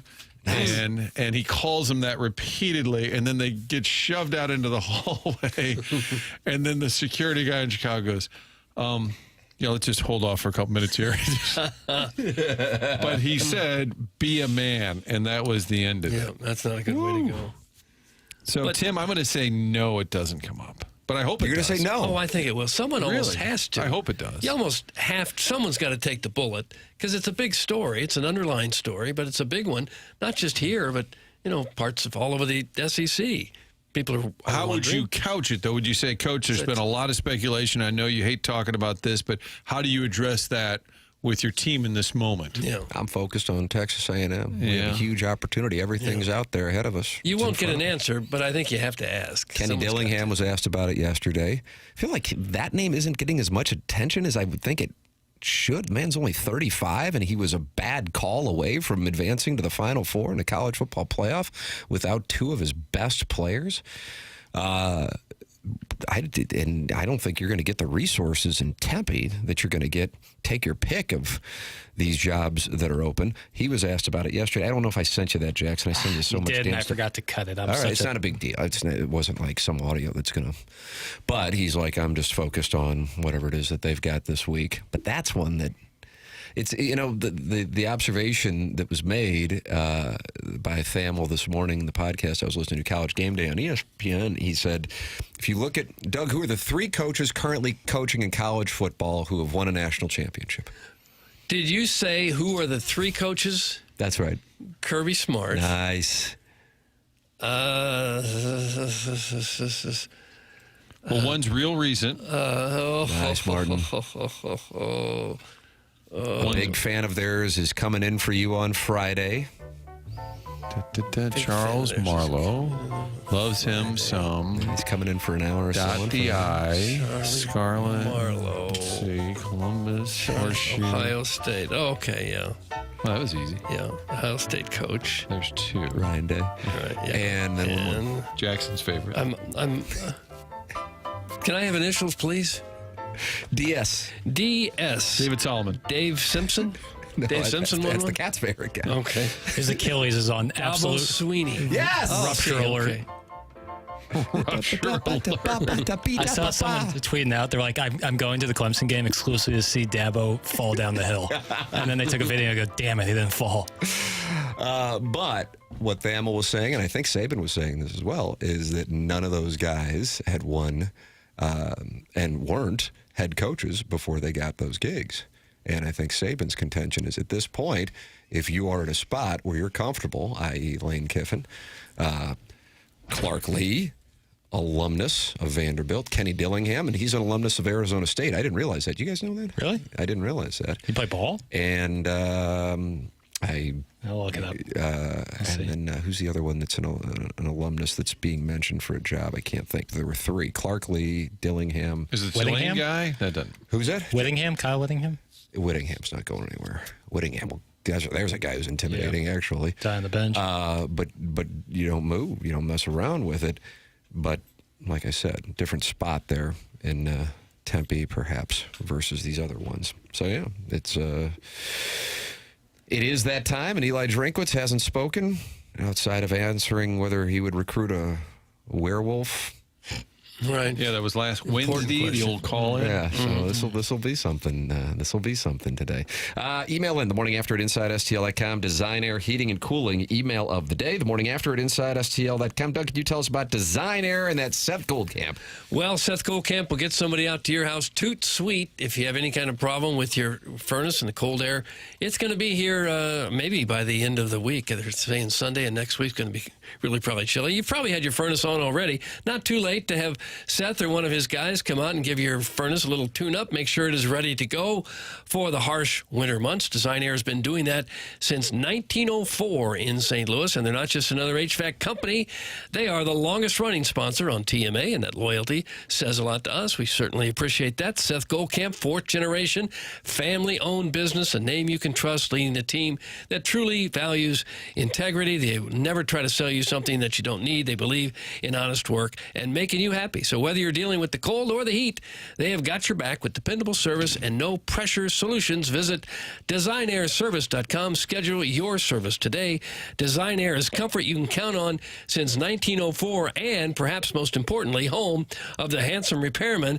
I'm talking about people like Larry the Silver Fox, the lovely Brian, the dashing Steve, and the bold and daring Adam. Martin is bold and daring Adam. What does he do? I mean, he just fixes up the furnace. Is he intimidating? No, he just gets right in there and fixes you up. Jeff Brome, Louisville. There it Brent is. Key, Georgia Tech. Thank you to the texters for texting that in. Some people are saying Mike Elko. I don't think that he went to Penn. He is an A&M guy. But that's another he's one. only 48, Mike Elko. Is that right? Doesn't he look and seem a lot Holy older? crap. I would guess 55. That's a 55, 56. That's exactly where I would have gone. Yeah. I think it's the glasses. I actually don't believe it. I would still bet you, even though you're looking at it, that it's not right. Wow. You think I'm going George O'Leary? Yeah. July of George O'Leary. 1977. How about that? I would have guessed he was 60. Okay. Sharon in Clayton says she would be intimidated by David Goggins. Jackson, are you familiar with David Goggins? Yes. Fitness guy. Who is he? He'll run like 300 miles, Doug. Scream at you if you're not doing 10,000 push-ups before dawn. So it doesn't sound like you'd be intimidated by him. His latest book, Never Finished, Unshackle Your Mind and Win the War Within. He's one of those guys, Doug, if he breaks his fibula, he just keeps running. Oh, really? Tough guy. And if you say you're not a fan of him, they'll just call you soft and a soy boy. So expect that coming here for me. Just a minute. Yep. Whatever floats your boat, man. I don't judge. Nobody cares, Sharon. It's from The Big Show. Doesn't care about David Goggins. Less yappy, more washy-closey. Yeah, and Tybo was referenced, I believe. I think so. I was looking into that. Billy Banks was a surprise guest, but I really struggle with the Second question problem. Yeah. Hey, what's going on with that Tybo? Yeah, I'll get everybody. All right, talk it over in the Michelob Ultra YouTube chat. 260 friends have gathered like Walrus King, Heimbloom Spreadsheet, Darth 007, Bill Reloaded, the TMA remote lamp. And I don't know if NY is New York or if it's just his name. Like, is it Nick Yale, who used to work with us? Oh, gosh, yeah. And he was a delight. Where is he now, Doug? Vegas? Is he a gambling guy? I don't know where he is. I'm a big Nick Yale guy. He worked with us. He was big into gambling, right? Yeah. So Nick Yale, is that I mean, you? in a good way. That sounded terrible. He's really big into gambling. Not like when Jackson was sprinkling bets on every game this weekend, I felt like. Oh, I had some action out there. Yeah. I played some wagers. Did you finish in the black? No. Okay. I think I only hit one bet. It was tough. When your parents call and say, Jackson, are you coming over for dinner? You're like, hold on. Oh, Bethune-Cookman just missed a free throw. I'm not like degenerate. It's a Saturday college football. I'm with my friends. Do you ever look at a wager and say, okay, that one would be a degenerate move to bet perhaps on a Bethune-Cookman? Oh, my God, yeah. Okay. Anybody who's like, oh, dude, I got this play for the Pro Bowl, you need 1-800-GAMBLER. That gives me chills. Yeah. It's like they got to take the over in the Pro Bowl. I was like, it's 177. I remember when the Pro Bowl used to be a legitimate game. Doug, watch this. What? People who know don't say, and people who say don't know. I want you to say it. About the Pro Bowl? About gambling. Okay. Yeah, actually, Martin, that's actually more accurate. Stuff. People are running their mouth. Usually don't know what they're Jackson's a big tout guy. I do follow one tout.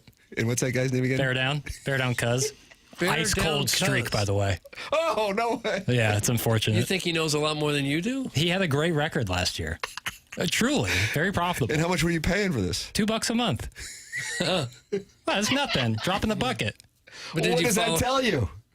Well, I'm supporting, you know? I'm just trying to support. Is it possible that he's just guessing just like you? Of course it's a guess. It's gambling. Yeah. But he's making money. But if someone's hot, I don't care how you're doing it, you know? I don't care if you stand on your head until the bet comes to your mind. I don't care. Just give me a win. Is he really hot or just I just want telling you winners. he's hot? I just want winners. You like a play? Text me. As long as it's football. I only really bet football. Doug, basketball. What does this mean in the Michelob Ultra YouTube chat? Tim, obviously Heim. Tim, obviously Heim. As far as people that are intimidating, maybe? Obviously Heim. Tim, I don't know. No, I think this was a recent. That's very active in that. Is YouTube it that chat. you're the most intimidating? I don't think so, but I'm trying to. Who wrote that? TMA Remote Lamp. TMA Remote Lamp. What does that mean? I'll try to answer it.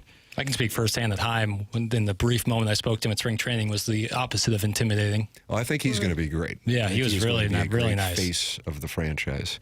I do think that's a significant. Albert positive. Pujols would be in the intimidating camp in terms of media. It's a nice play. Post game. Yeah. That's a nice play. If you're that big of a star, it's not hard to be terribly intimidating.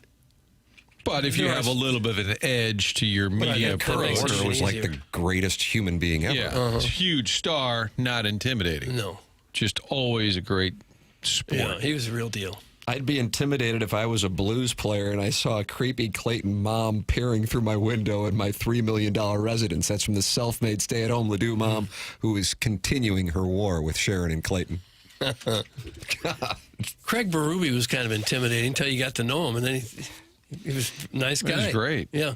He looked like he'd rip your head off. I think people in the Blues building, like Doug Armstrong, because he's in charge and he can be kind of cold in appearance. I think there are people who find him very intimidating. So, Tim, when you say you love a play, we should ignore you. That's from Will Clark's post-game bevy, which is a wonderful name. I mean, it's not based on any science. So, I'm telling you what I think. I think I'm more often right on college football plays that I love than wrong, but I'm not absolute, because if I were absolute, as much as I enjoy doing the program, I would probably just be spending my time wagering substantial amounts of money on these plays that I love. Would you? And I do have to tell you, I do love two plays this Saturday. You'll be releasing those? Yeah, I'll be releasing those on TikTok. On my TikTok tout. It's $2 a month, or whatever Jackson pays. $2 a week? $2 a month. Happy to do it. You feel you're getting your money's worth? Yeah. I support. Bear down. Great text right here, Chris Carpenter. Yes. Mm-hmm. That's a nice play, 618. Yes. That's when you know it's or Brendan Ryan. Right, the real deal, when it's not just, the media's intimidating. Molina kind of had that. A little bit. Yeah. Mm-hmm. But he largely, it's weird because like Albert, when you had to interview him, he contributed so much. You were always going to his locker and he just kind of had the intimidation factor. Molina, historically, I think people just kind of didn't interview him because he just didn't do a lot of media. He just kind of ignored him as much as anything. And you couldn't understand a lot of what he said, too. Yeah, it wasn't a great interview, so I think he just got bypassed as much as anything. Wow, Chunk and the Chuck just called out what my plays are. I tip my cap to you, sir. That is impressive. All right, the program's called TMA. Presented by Brown & Crouppen, 101 ESPN.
Corey Batoon gonna leave, no doubt. Oh, yeah.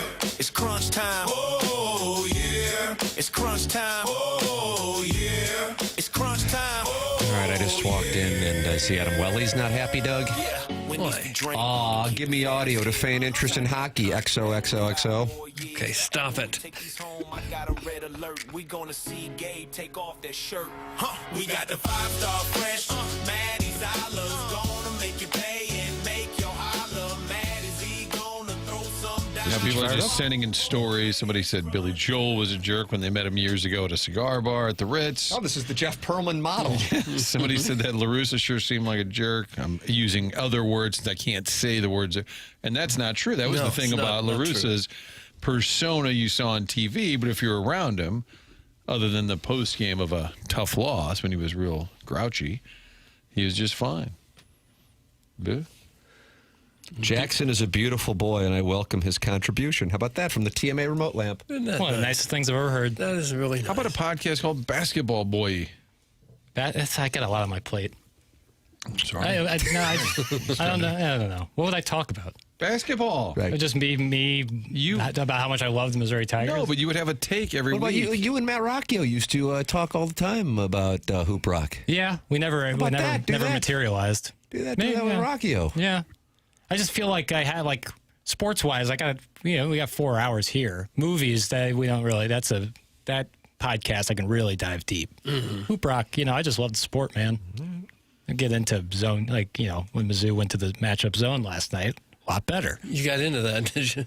I don't think Gates wanted to put that on tape yet, but he did. Wasn't there an era of radio where the producer didn't speak? If so, can we please return to that? Hey! That's an eggplant emoji. What kind of comment is that? No problem. No, come back. Jackson, no, come back. Don't pout. I'm not pouting. Gary, come back. How about Pinkel? He was intimidating, especially early on. Just so intense. So intense. Could be. I agree with that one. And then you get him in the offseason, and he would come to Fox 2 on his Harley. Is like... I'm like, boy, you're a lot more fun. Whoa, the season, we're trying to win, okay? I'm like, well, I understand. What's that? And then I'm like, I got him mad because Martin's Don Imus right there. I caught it. I need it. I brought up the fact that he could be intimidating, but he was having fun, and then he got mad. I'm like, oh, now I'm back where I started. Oh, God. You're welcome to get involved. They are so not happy today. I wonder what happened. The Blues winning made people unhappy? It shouldn't. What the hell's going on? Tuesday malaise. Is that what it is? It's starting to get colder. Days are getting shorter. And people are angry about it? They're getting in their cars in the morning, and boy, is it cold. And there's just a general sense of malaise out there. Really? I think. But it's a Toughness Tuesday. Yeah, Toughness Tuesday. That's why it's called Toughness Tuesday. It's so easy to be down on a Tuesday. Tuesday malaise. That's why Drink hammers home. You got to be tough on Tuesdays. This is what we do. Adversity, adversity, adversity. It is the worst day of the week. I agree. I wholeheartedly agree. Always. Monday kind of goes by faster than you think. Tuesday is the day where you're like, geez. And in this industry, Monday is a great chop it up day. Great chop it up day. Doug, you like a chop it up day? Old school? Would you say a great performance from Luke? Great performance from Luke. Get involved on the program. Text in. Jackson will change your name, even though he's going to have to filter to make sure that it is approved. 314-399-9646. You're welcome to call in as well. 314-974-0101. And then talk it over in the Michelob Ultra YouTube chat. That is what you can do at youtube.com/TMASTL. At least the Blues uniforms looked better last night. The new light blue uniforms are horrendous. That's Heim Bloom's spreadsheet. So that was a compliment, sort of. They're not horrendous. They just haven't won wearing them. 2-0. 2-0 in the old sweater. Mm-hmm. And Jackson's now keeping track of the Blues' real It is record. in the Stifel dossier now, Martin. It is. Do I have to keep track of the points, or can I just do wins? Just do wins. Thank you. Fine. Thank you. Always looks like a zip code with hockey. It's always so weird. There's a 2 There's and a 1 there's and no a 1 ties. and a 2. Why is there a third stanza? Connor McDavid said yesterday that it was odd that while the Oilers were playing, they decided to just play the Blue Jays World Series Game 7 with the audio on the Jumbotron. As it turns out, that wasn't the only issue during a hockey game. Here is audio of what was taking place during the game, and Doug, what was an unfortunate early call of a world champion. All right. Drive back behind. The Blue Jays have just won the World Series. Or no, they're calling them out at home. Forced out. 2 out. 9th inning. That's why he was doing the hockey game? It's tough. But did he really think he was safe at the plate while he was watching? In the moment, he looked super out, so it's tough. It was only a close play because of the replay where he saw Will Smith's foot come off. All right, in his defense, he's watching a hockey game and a baseball game, but he should maybe sound a little more excited if they, in fact, did win the World Series.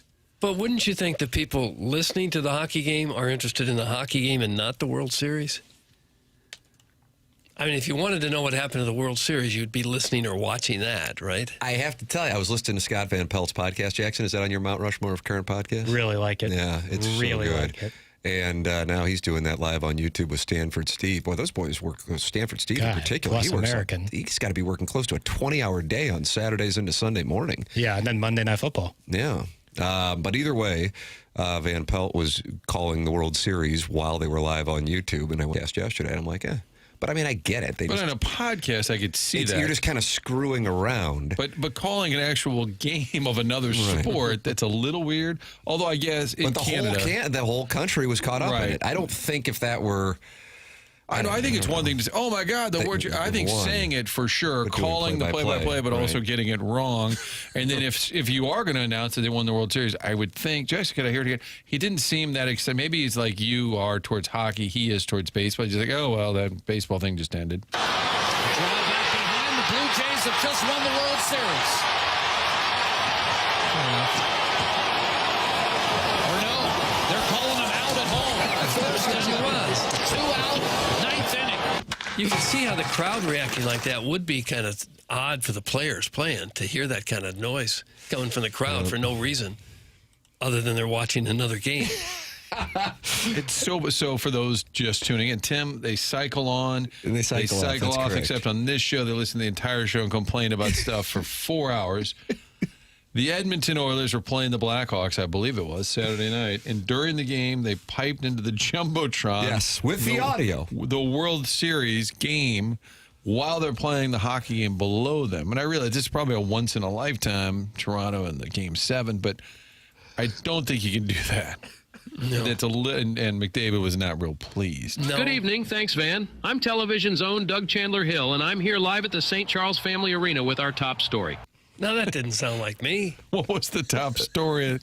That was AI generated. It was not me. A swarm reunion? It was a birth.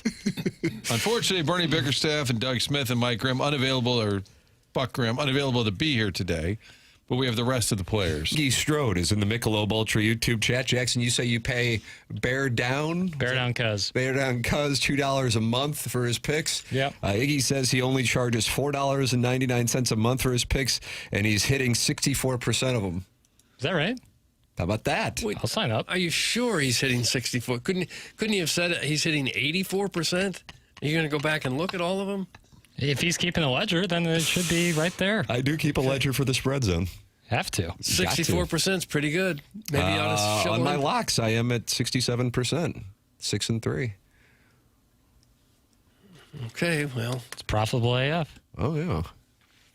College football's that's what I got. That's about all I got. That's all I really bet That's the on. only thing that I feel like you can have some, but even then you still have things blow up, But 67%, that's that's a big number. So Jackson, you ought to send $4.99 to Iggy. Get paid. I'll sign up. All right. If he's giving out, is he giving out how many picks a week? That's how many picks? I don't know. How many picks you need? Sounds like Jackson bet every game this past week. A lot. 4 or 5 college games, I think, is about right. Okay. My concern would be Iggy doesn't give you the picks, and then when you say, hey, I sent the money in, but I didn't get any picks, he's like, no, sorry, buddy, what do you want from me? I'm working on that Barbara Stanwyck biograph. Jesus. Next month, I'll get you picks. And then you would be wrong for asking where are the picks. But we would get Barbara Is that Stanwyck. a kink that you subscribe to Iggy's thing so you could just get yelled at? He's doing a biography on Barbara Stanwyck? Yeah. Been dead for 40 Lovely years. actress. He's working on it. Well, it's unauthorized. Yeah, I know. New sponsor here on the program. Welcome aboard to Atlas Vehicle Pro. Has your car's warranty expired or is it about to expire? When cars break, it is always a surprise. Fixing cars is not something most people can do.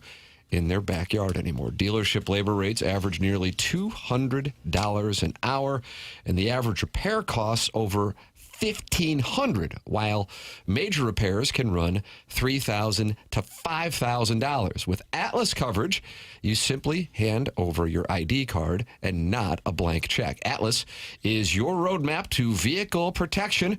Learn more at atlasvehiclepro.com. A number set up specifically for our TMA listeners is the following: 314-720-5990. That is 314-720-5990. And if customers call and reference TMA, they get $400 off their quote. Again, it's atlasvehiclepro.com and call 314-720-5990 and let them know you are a TMA listener and you get $400 off your quote. Welcome aboard to Atlas Vehicle Pro.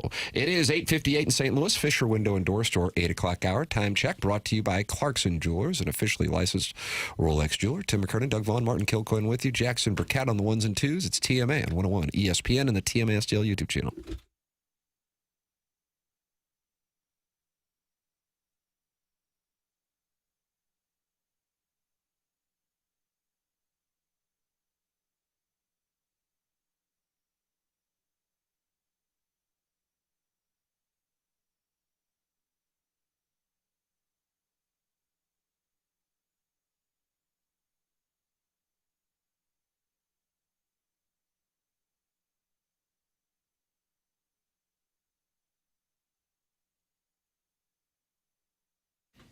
I was at the Billikens game last night, and I had tons of people coming up talking about the trip to Scotland. Bob Ramsey, I want to go to Scotland. Well, if you're interested in the trip, it's next summer.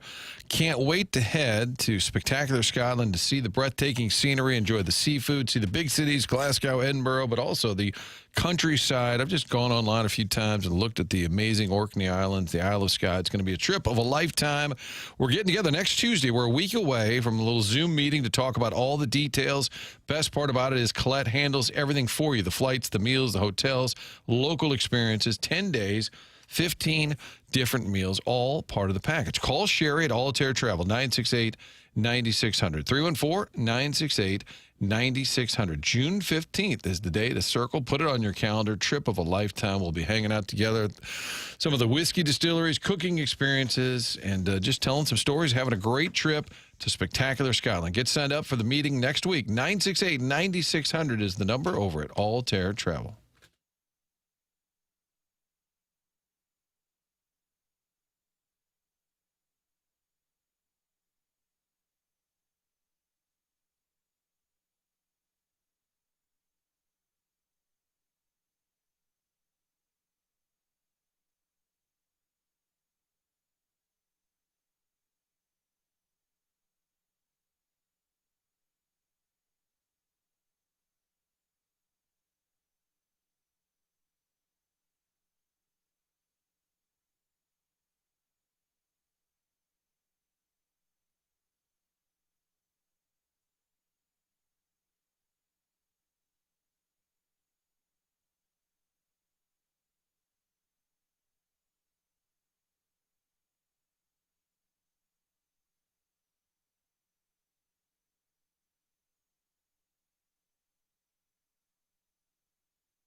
This is Jackson with the Sports Center update, brought to you by Saliga Heating and Cooling. Little weekday hoop rock here on 101 ESPN as Duke takes on Texas. Pre-game at 7 p.m., tip-off at 7:45, right here on 101 ESPN. That was another Sports Center update, brought to you by Saliga Heating and Cooling, a Daikin heating and air conditioning dealer.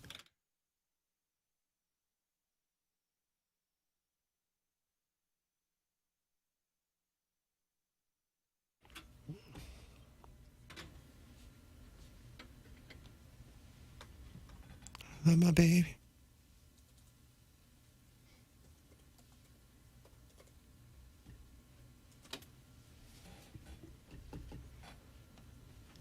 Ha, ha, ha, ha, ha, ha, ha, ha. Doug, is this the jam? Well, it's a jam. 10 years old. The jam. Is that the weekend? Sounds kind of nailed it. Wow. Look at this guy. Who are you? Yeah. Well, it sounds like him. This was just sent in by the Veiled Prophet. I'm looking for an independent. Not that I don't trust the Veiled Prophet. No, you do. Absolutely you do. Martin, are you seeing what the Veiled Prophet sent in from the Springfield Thunderbirds? The T-Birds have signed forward Milan Lucic to a professional tryout. Okay. So he's still kind of in the wings. I've seen him on the ice a bunch of times down there. Thank you to the Veiled Prophet for sending that in. His image is from the official Springfield Thunderbirds account. But I have not seen anything on the Twitter tweets from Jeremy Rutherford as of yet. So a little Blues forward depth. Yes, that is correct. Okay. Be exciting if these boys could win the next two nights, starting tomorrow in Washington and the following night against the Sabres, and have some momentum because then they've got 4 straight at home, and it starts on Saturday night against the Kraken, and maybe get this thing going, get people buzzing. That's a good way to do it. Coming back from 2 down against the Edmonton Oilers in the fashion that they did. The Dvorsky thing is exciting. And then last week, even in a losing effort, Snuggerud was the best player on the ice. So, Doug, here we go. Here we go. We're going to get hot. So we're not firing Armstrong today. Not yet. Not at the moment. Do you think they would ever make a decision on the uniforms they're wearing based on how well they play in one and how poorly they played in the other? Because it's hockey, I think actually maybe be a thing. If they were playing at home tomorrow night against the Capitals, I would be super curious if they would bring out the sweaters that they're undefeated in versus the ones that they are when. Is that accurate that they are undefeated in the old sweater? 2 games, 2 wins. Okay. Dan O'Neill of the Blues, they sent out an official release about Milan Lucic. So now that is official confirmed. news from. And what do you have there, Martin, from the Blues? The St. Louis Blues president of hockey operations and general manager Doug Armstrong announced today that forward Milan Lucic will join the Blues AHL affiliate, the Springfield Thunderbirds, on a professional tryout. Doug, they call that a PTO. Okay. Lucic, 37 years old, first joined the Blues on a PTO prior to the 2025 training camp. 6'3", 240 pounds, my. Did appear in 4 preseason games, had a goal and an assist before he was sidelined with a lower body injury. Okay. He's played in over 1,100 NHL games. Well, they know who he is, and he played in the preseason, so why would you need a tryout? I think he's still getting healthy, but I think right now they wouldn't use him, so you don't really need him up here sitting in the press box. I would bet he'll play a few games down there, and if they think he looks ready, then sure, throw him in the mix. Probably. And the tryout thing is just wording some technical. I think that's more, I agree with you. I think it's logistics. That's that would be in the logistics. This is Jim Montgomery on the Blues win last evening, coming back, ending the 7-game skid. Well, we needed it, but I think we're a process-oriented team, and we believe that if our things that we believe that we have to be good at, whether it's habits, details, or certain parts of our process of the game, winning net front battles. And then the results that come from that is grade A chances, and then game management was really good tonight. And that, we believe, leads to good results. And this, for me, this was the 3rd good hockey game in a row that we've played. And if we keep playing like this, we're going to win a lot of hockey games.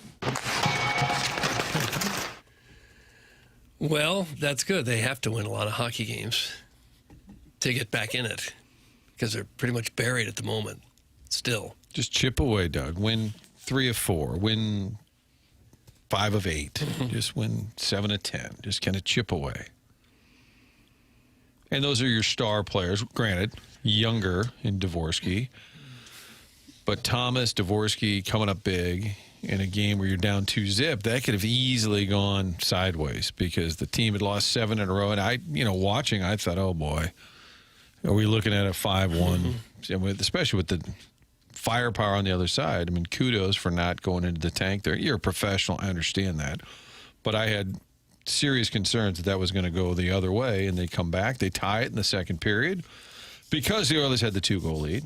And then the goal to win it, not only win a game, but in clutch fashion in the last minute and a half, I think that's a different kind of boost for the team that was in the tank. Were you a little worried when Edmonton pulled their goalie? Yes. 6 on 5. Here we go again. Yes. Yeah, couldn't wait to see it. And they never really even had a great opportunity. How awesome is it for Dvorsky getting to tell his kids and family later in life, my first goal was playing against Connor McDavid in a comeback win. Good on you, kid. Keep rolling. That's from the Sheepy Reporter. Okay. He said, I would have been happy if it just got knocked in, bumped in, whatever. But as Montgomery pointed out, that's a pretty cool way to get your first goal. It's pretty sleek. Missouri, get ready. FanDuel, America's #1 sportsbook, is coming soon. And starting December 1st, new customers in Missouri can get up to $300 in bonus bets when you make your first $5 bet. From touchdowns to home runs to three-pointers with FanDuel, any play can be the play of the game. Plus, with live betting, you can even get in on the action after the game has already started, all on an app that's safe, secure, and super easy to use. FanDuel is the best way to game day, and it's coming soon to Missouri. Just visit FanDuel.com/Missouri to learn more. This way, you'll be all set to bet when FanDuel goes live in Missouri on December 1st. That's FanDuel.com/Missouri. Play your game with FanDuel, the #1 rated sportsbook app. Must be 21 or older and present in Missouri. First online real money wager only. $5 first deposit required. Offer starts on December 1st, 2025. Excludes customers who redeem pre-launch sign-up offer. Bonus issued as non-withdrawable bonus bets, which expire 7 days after receipt. Restrictions apply. See terms at sportsbook.fanduel.com. Gambling problem? Call 1-800-GAMBLER or visit fanduel.com/RG. You can email in for our Design Air Heating and Cooling email today. The prize today, AC/DC tickets, which is taking place September 8th at the Dome at America's Center. Tickets for AC/DC go on sale this Friday at 10 a.m. But by winning the Design Air Heating and Cooling email today, we've already got your shot to score free tickets to the show before you can even buy them. Find all the ticket details and a bonus chance to win free tickets for AC/DC right now at 101ESPN.com or on your 101 mobile app powered by Dobbs Tire and Auto Centers. The program's called The Morning After. It's presented by Brown and Crouppen on 101 ESPN.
Doug, is this just the instrumental?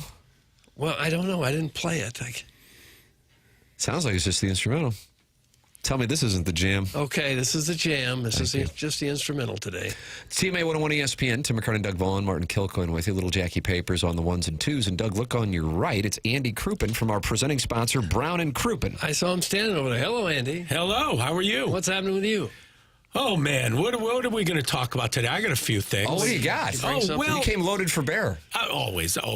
So, do we go kids sports or gambling? Okay, but you can't go wrong either way. How about both? Combine them. Okay, let's betting on the St. Gabriel basketball tournament. I think they are combined to some extent. I think that, I don't know if I've said this before, I believe that there is a gambling epidemic percolating in this country amongst the youth and older. That are you doing an intervention for Jackson? No, but I think it's going to be a real thing and a real problem that is going to be developed over the next few years. Anyway, I think that this NBA scandal, is going to get a lot worse. Like, this is bad for the NBA. You mean more details coming out kind of thing? Yeah, and man, I mean, if you think that people are throwing games and all that, like, how is the product watchable still if it's not an actual game that you're watching, if the fix is in? I think the NBA, this is sort of like the baseball steroid era, potentially. They're going to have to bring in a third party, maybe. They got to do something. And I think there are more teams that are going to be involved. And more importantly, I don't think this is isolated to the NBA. I think betting is such a big deal now. My prediction is this spreads to other sports. So you're saying like a credibility issue. People watching your product are going, well, wait a minute, he just missed that free throw. Well, I kind of wonder. Well, one of the things that they're already doing to tend to it is you can only bet overs with some books because the unders are, quote, controllable. I see that, you're got a 5.5 point under. You make sure that you claim that you're out, take an injury, get out of the game, and we hit on our $200,000 bet. So now they're adapting by making overs only available. Not at all books, but some books are doing that now. But think about that.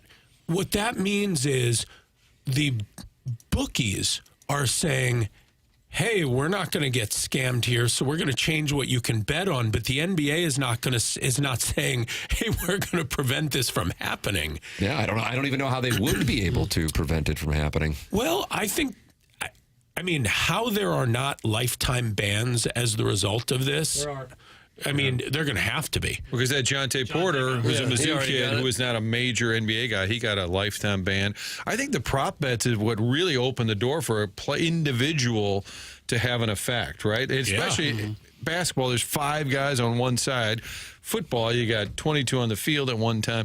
The prop bets, but those also, to me, are real obvious. Like, the prop bet on you, Andy Crouppen, was that you would make 8 free throws, and on your 8th one, oops, you clanked it off the rim. Like, boy, I wonder, well, there was a lot of wagering on that today. Yeah. I just feel like it's such an easy thing to catch. I think what was really dangerous, too, is that the mob was involved, the mafia people involved.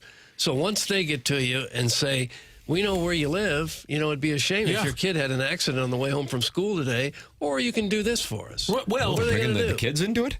Oh, sure, they would do anything. And remember, I thought that was sacrosanct, actually, the mafia I wouldn't think rules. so. I think bringing the kids in? I thought that was... This is new mafia. This is new mafia? New mafia. Not the kids, your wife, whatever. But they would do anything to make this a buck. particular case, have we heard, I've not read, the documents, but because they said it was these poker games and then also NBA gambling, how, to Doug's point, I'm wondering, how are they tied together, the high-stakes poker, and then over here, is it what Doug is indicating that, well, because you lost this money in the poker, you have to fix this over there? I think there's definitely an element. And remember also, the poker was fixed. And they can take an NBA player, make sure they lose. So now on top of them losing money in the game, you lost $8 million. That's a shame. We better make good on this game next week. A compadre of mine, I didn't realize this, I just heard it over the weekend, who's a great player, played in the Chauncey Billups game. Really? Yeah. Did he lose? And he lost. Yes, indeed. Yeah. Heimblum's spreadsheet is mad at me again, I guess. I don't know what I'm doing with Heimblum's spreadsheet. He says, okay, Tim, so now teams can allow other teams to score more points to hit overs. Great analysis. It wasn't really analysis. I'm just telling you that's what they're doing. And the whole team would have to be in on it there, not one guy. I don't know what to say. I mean, you'd be mad at me about it, but I'm not operating a book. I'd be happy to. But no, this is what some of the sports books are doing, is they're taking the unders off the table. But if this is happening in the NBA in this manner, I think it's happening more in the NBA than obviously we know now, because they haven't really looked into it. No, this is just hitting public knowledge. It has to be happening in other sports. Gambling is a real problem right now in this country. Real problem. It's just hard to believe the players are willing to drop a pass, come up a yard short of the rushing over or whatever, when they're making $1 million, $2 million, $5 million, $10 million, whatever their number is. It's hard to believe unless they're being pressured. That's right. From unless outside they don't sources. have a choice. Like, maybe that's why the poker games exist, to make sure that the games can be. I mean, it's crazy. But gambling is, all these influencers, it used to be, it was Charles Barkley and Michael Jordan gambling. Like, that's all you knew of famous people gambling. And you talked about it because they were isolated. Now it's every influencer, every famous person, Dana White. I mean, it's so widespread. High school kids, it's bad. It's really bad. It is a drug. Yeah. It's the only drug that I never messed with crap. Somehow, I don't know how, but either way. But I did gamble, like when where it would matter. Like now it'll be like whatever, $25. Who cares? But it's just a fun way to just whatever. But when you're in a spot where you're like, okay, God, I'm down now, an amount that matters, and now you're chasing. I think that comes with age, I guess, to understand how to manage bankroll is the term that is used in the industry. That is the when you talk about that chase, my guess is for people who get addicted, take your pick of whatever narcotic they're chasing, that high. Yeah. That is what I think it is. And if you're not managing it or don't know how to manage it, all hell can break loose. But even the term managing bankroll, they're trying to make this that's trying to legitimize it as a possible way of making money. It's gambling. You're going to lose. Bookies should be running this country. They always are right. It's amazing how close the spreads are all the time. Whatever they have or know or whatever math they use, it's remarkably accurate and has been for all of time. I don't know how they do it. It's right. Always at the end of the game. Ooh, what was the spread? Yeah. Ooh, it was 3. Right now it's a 2-point game. It's crazy. It's just always right there. It is. It's remarkable. I think Al Michaels he loved to talk gambling, but I think he was always kind of intrigued too. Like, it's right there at the over. Creating a daily fantasy roster specifically for golf, but was able to do it with other sports. And so, but it was math. It wasn't like I've got a feeling. Anybody who's got a feeling, I mean, Godspeed, have fun. That feeling is gas. Exactly right. But whatever, I know that's out there. It's fine. But and so then it got to a point where he was not allowed to bet at places because. So then the guy, what was the name? Billy Walters? Is that the guy? Okay, in Las Vegas, they wouldn't take his bets because he actually was like the one guy who was profitable with his volume of bets. So then he hired runners, or as they are known. I know we joke about beards on this show, but in this case, it's beards because they're representing a different gambler, but they're coming in acting like they're just some mope off the street. Right. That's the only way because the casinos won't take their bets. So that's so there are people who can and are profitable. Managing bankroll is a term. I played poker. In poker, it's a money transfer between players. The house gets a rake, but it's their least profitable real estate on a casino's property is poker because the money isn't going to the house. It's going from if you beat me in the hand, the money's going to you, and they'll take whatever percentage they call it the rake out of it. But with that all said, it's one of those things. The only thing that I ever got addicted to, again, talking about years ago, and going, holy crap, what a feeling where you're going, oh my God, I'm down whatever amount of money it is that matters because everybody's bankroll is different. And going, okay, I guess I'll bet double or nothing to get out of the hole. So that's why we were joking last Tuesday night. There was this Kennesaw State, I don't remember who they were playing, game, and it nearly covered, then didn't cover. And all I was thinking is, God, if you're freaked out about this game, you're probably in a spot where you're Yeah. betting Kennesaw State on Tuesday night. Right. Because I've been in that spot. But at the same time, there's also a way to do it where it's just like a whatever thing. Okay, I'm going to bet $25. Who cares? But at the same time, when I was in high school, $25 was like, $2,500. That's right. Different program. Well, and most of us aren't going to hit a walk-off home run, so you get that excitement. Dopamine hit. Yeah, like, oh my God, he scored. Yes, we win. Honey, we can get new shoes for the baby. Well, and you see on DraftKings some of these parlays, and you're like, oh my God, this seems doable. And look how much I'd make if all three of these things happen. You see how it's tempting, especially for a young brain who, I don't know.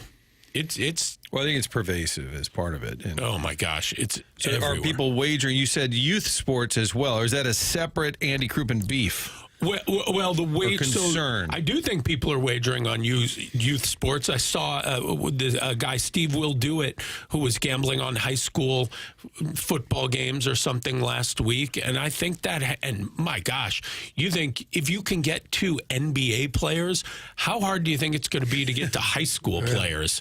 Here's $87, kid. Mm-hmm.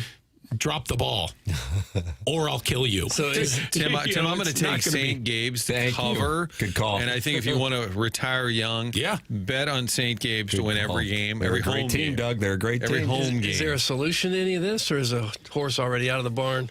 Oh, I mean, it's like any, the opiate addiction era, which seems to certainly not be over, but I think we've made inroads to slow the progression of it and reverse that a little bit. Yeah, I mean, I think probably there are going to be laws that are made to, online gambling is so easy to go on your phone and bet on anything. And although the odd thing was, I went on, you know what, never mind. No. I remember on the Kentucky Derby, I went on DraftKings to see if I could bet on the Kentucky Derby. And you had to go to a separate horse racing app for some reason, which to me felt like a big loss. But otherwise, it is generally so easy to bet on any game you want from anywhere, anytime. And now you can bet on, like, what the weather. Is it going to be over 70 degrees today? I mean, if you look at some of the sites, Polymarket, I mean, you can bet on any event. What's the other one? Not Kirgo. Is it Kirgo or Kalshi? And you can bet on the most ridiculous, will Al Roker say it's going to rain in the next 4? I mean, it's crazy the stuff you can bet on, because I think people are so addicted. They just need to bet on something. Right. But if there's not a game, bet on whether the barometric pressure breaks 30. Tim, I always take the under on the drops on TMA. That's a live. It's always your own guys. There's a live line in the morning on the drops that Jackson will play, and I always bet the under. Sorry, hope he's not in on it. And he doesn't even have a microphone, so he just Norm Stewart waved you off. Andy Crouppen, Brown and Crouppen, online at brownandcrouppen.com, 314-222-2222, 314-222-2222. I don't think it gets as much attention, but since you were going youth sports on it, to me, because it's not a vice, and some people, like with alcohol or drugs or gambling, people can associate it with religion, so they can get on their moral high grounds and condemnation rooted in dogma. But youth sports and the game that I see now with young kids, and I know you have young kids as well, of the private training and the camps and the travel teams. That's where I was going with it. I see that and I go, for what? Yeah. What do you think is going to happen with the thousands and thousands and thousands of St. Louis kids who have played hockey, in particular, ever since Brett Hull arrived? I feel like that was the key. And then a number of Blues alumni who coach teams. How many have come out of St. Louis since then and played in the NHL? What is the number? I think is it 8? Either way, you get an idea of the mathematical point that I'm attempting to make. But that is the drug, but it's not called the drug, that is sold to parents, and then you play on that emotional capitalization, and my God, do you have yourself a wonderful cottage industry. And of course, this is not limited to St. Louis. But sweet mother of mercy, is that the thing that I am observing? My days of observing somebody cutting up white on a table are over, but I see that one, and I see that, and I go, wow, I see that one is the profit now. Yeah, no, We got a whole episode on youth sports. I'll save it for next time. But I agree with you. I think that youth sports has been so corrupted, and it sucks because playing sports when I was a kid was such a big deal and such an important part of my youth. And you're playing with your friends. Yeah. And now it's just, you're not even playing with your friends anymore because you're on some team that's 20 miles away from your house and you're going to China for the weekend to play against some team there that doesn't matter. I mean, it's crazy. And you get to the point where your 8th grade CYC team, there's no team, the baseball That's right. because they're all busy with their, and so instead of their buddies that they go to school with, hey, we got a team, a big game this weekend, instead they're all splintered all over town. Yeah. And I think it's the parents who largely need that affirmation or like, oh, wow, Johnny's on a scout team. On a Mike club McKenna team. listening to the program, and he did play in the NHL, and he just texted me, said almost 24 NHLers from St. Louis altogether. We haven't had many in the last couple of years. The talent pool keeps expanding to far-reaching areas of the globe. Label something as prospects or elite, and the dog whistle is too hard for parents to ignore, and FOMO takes over. There you go. He summed it up very nicely. Well done. That's it. The parents just can't wait to see, oh, little Bobby here is going to make it. I know he's going to make it, and we're going to get on a travel team. Yeah. And then we can all drink in the hotel lobby till midnight, till they tell us to go to bed. There's enough to do from this area to keep the dream alive for everybody. But you know what? You don't even need that. It's not every kid. It's and on top of it, all of these kids are on like 4 or 5 baseball teams. They're playing 10 games in a weekend. That's insane. It takes the fun out of sports. Listen, I think team sports for a child is super important, super beneficial. I played sports my whole life through high school. And I thought that was a very important thing. But if I had been on 5, 6 teams every season, I just think it takes away some of what you're getting from it. It's all the negative of... Well, and it's healthy to play other sports as well. I think most of the people that have made it to the top would tell you that they benefited by playing not just their sport, but other sports. A little cross-training. But I have to say, when I was a kid, I would have loved nothing more than to have a baseball game every night of the week. I would have eaten that up. Yeah. I would have said, more, please. But some kids love it, and sometimes it's the parents dragging them in. But there's a lot of kids that really love this stuff. They love playing on high-level hockey, soccer, baseball, you name it, and the trips are kind of fun. It might be a pipe dream that you're actually going to go somewhere with it, but it's also a lot of fun for kids. But where it's corrupt is the travel part of it, where you have to stay at this hotel. You're in this tournament, and you go there for the weekend, and you play 2 games, and you're like, why are we playing Lou Fuse? We're from the... Wait, you guys are here, too? Yeah. We all just drove to Louisville for the same tournament? Wait, we could have met out in Maryland Heights. And the hotel you're staying at costs more than if you just called randomly and said, I'd like a room. It's required. That's the other part of it. And then my wife went to a volleyball tournament for her niece. And they traveled from Iowa to here, someplace in Illinois, some big volleyball tournament. And she's like, you would not believe, like, the merch room there.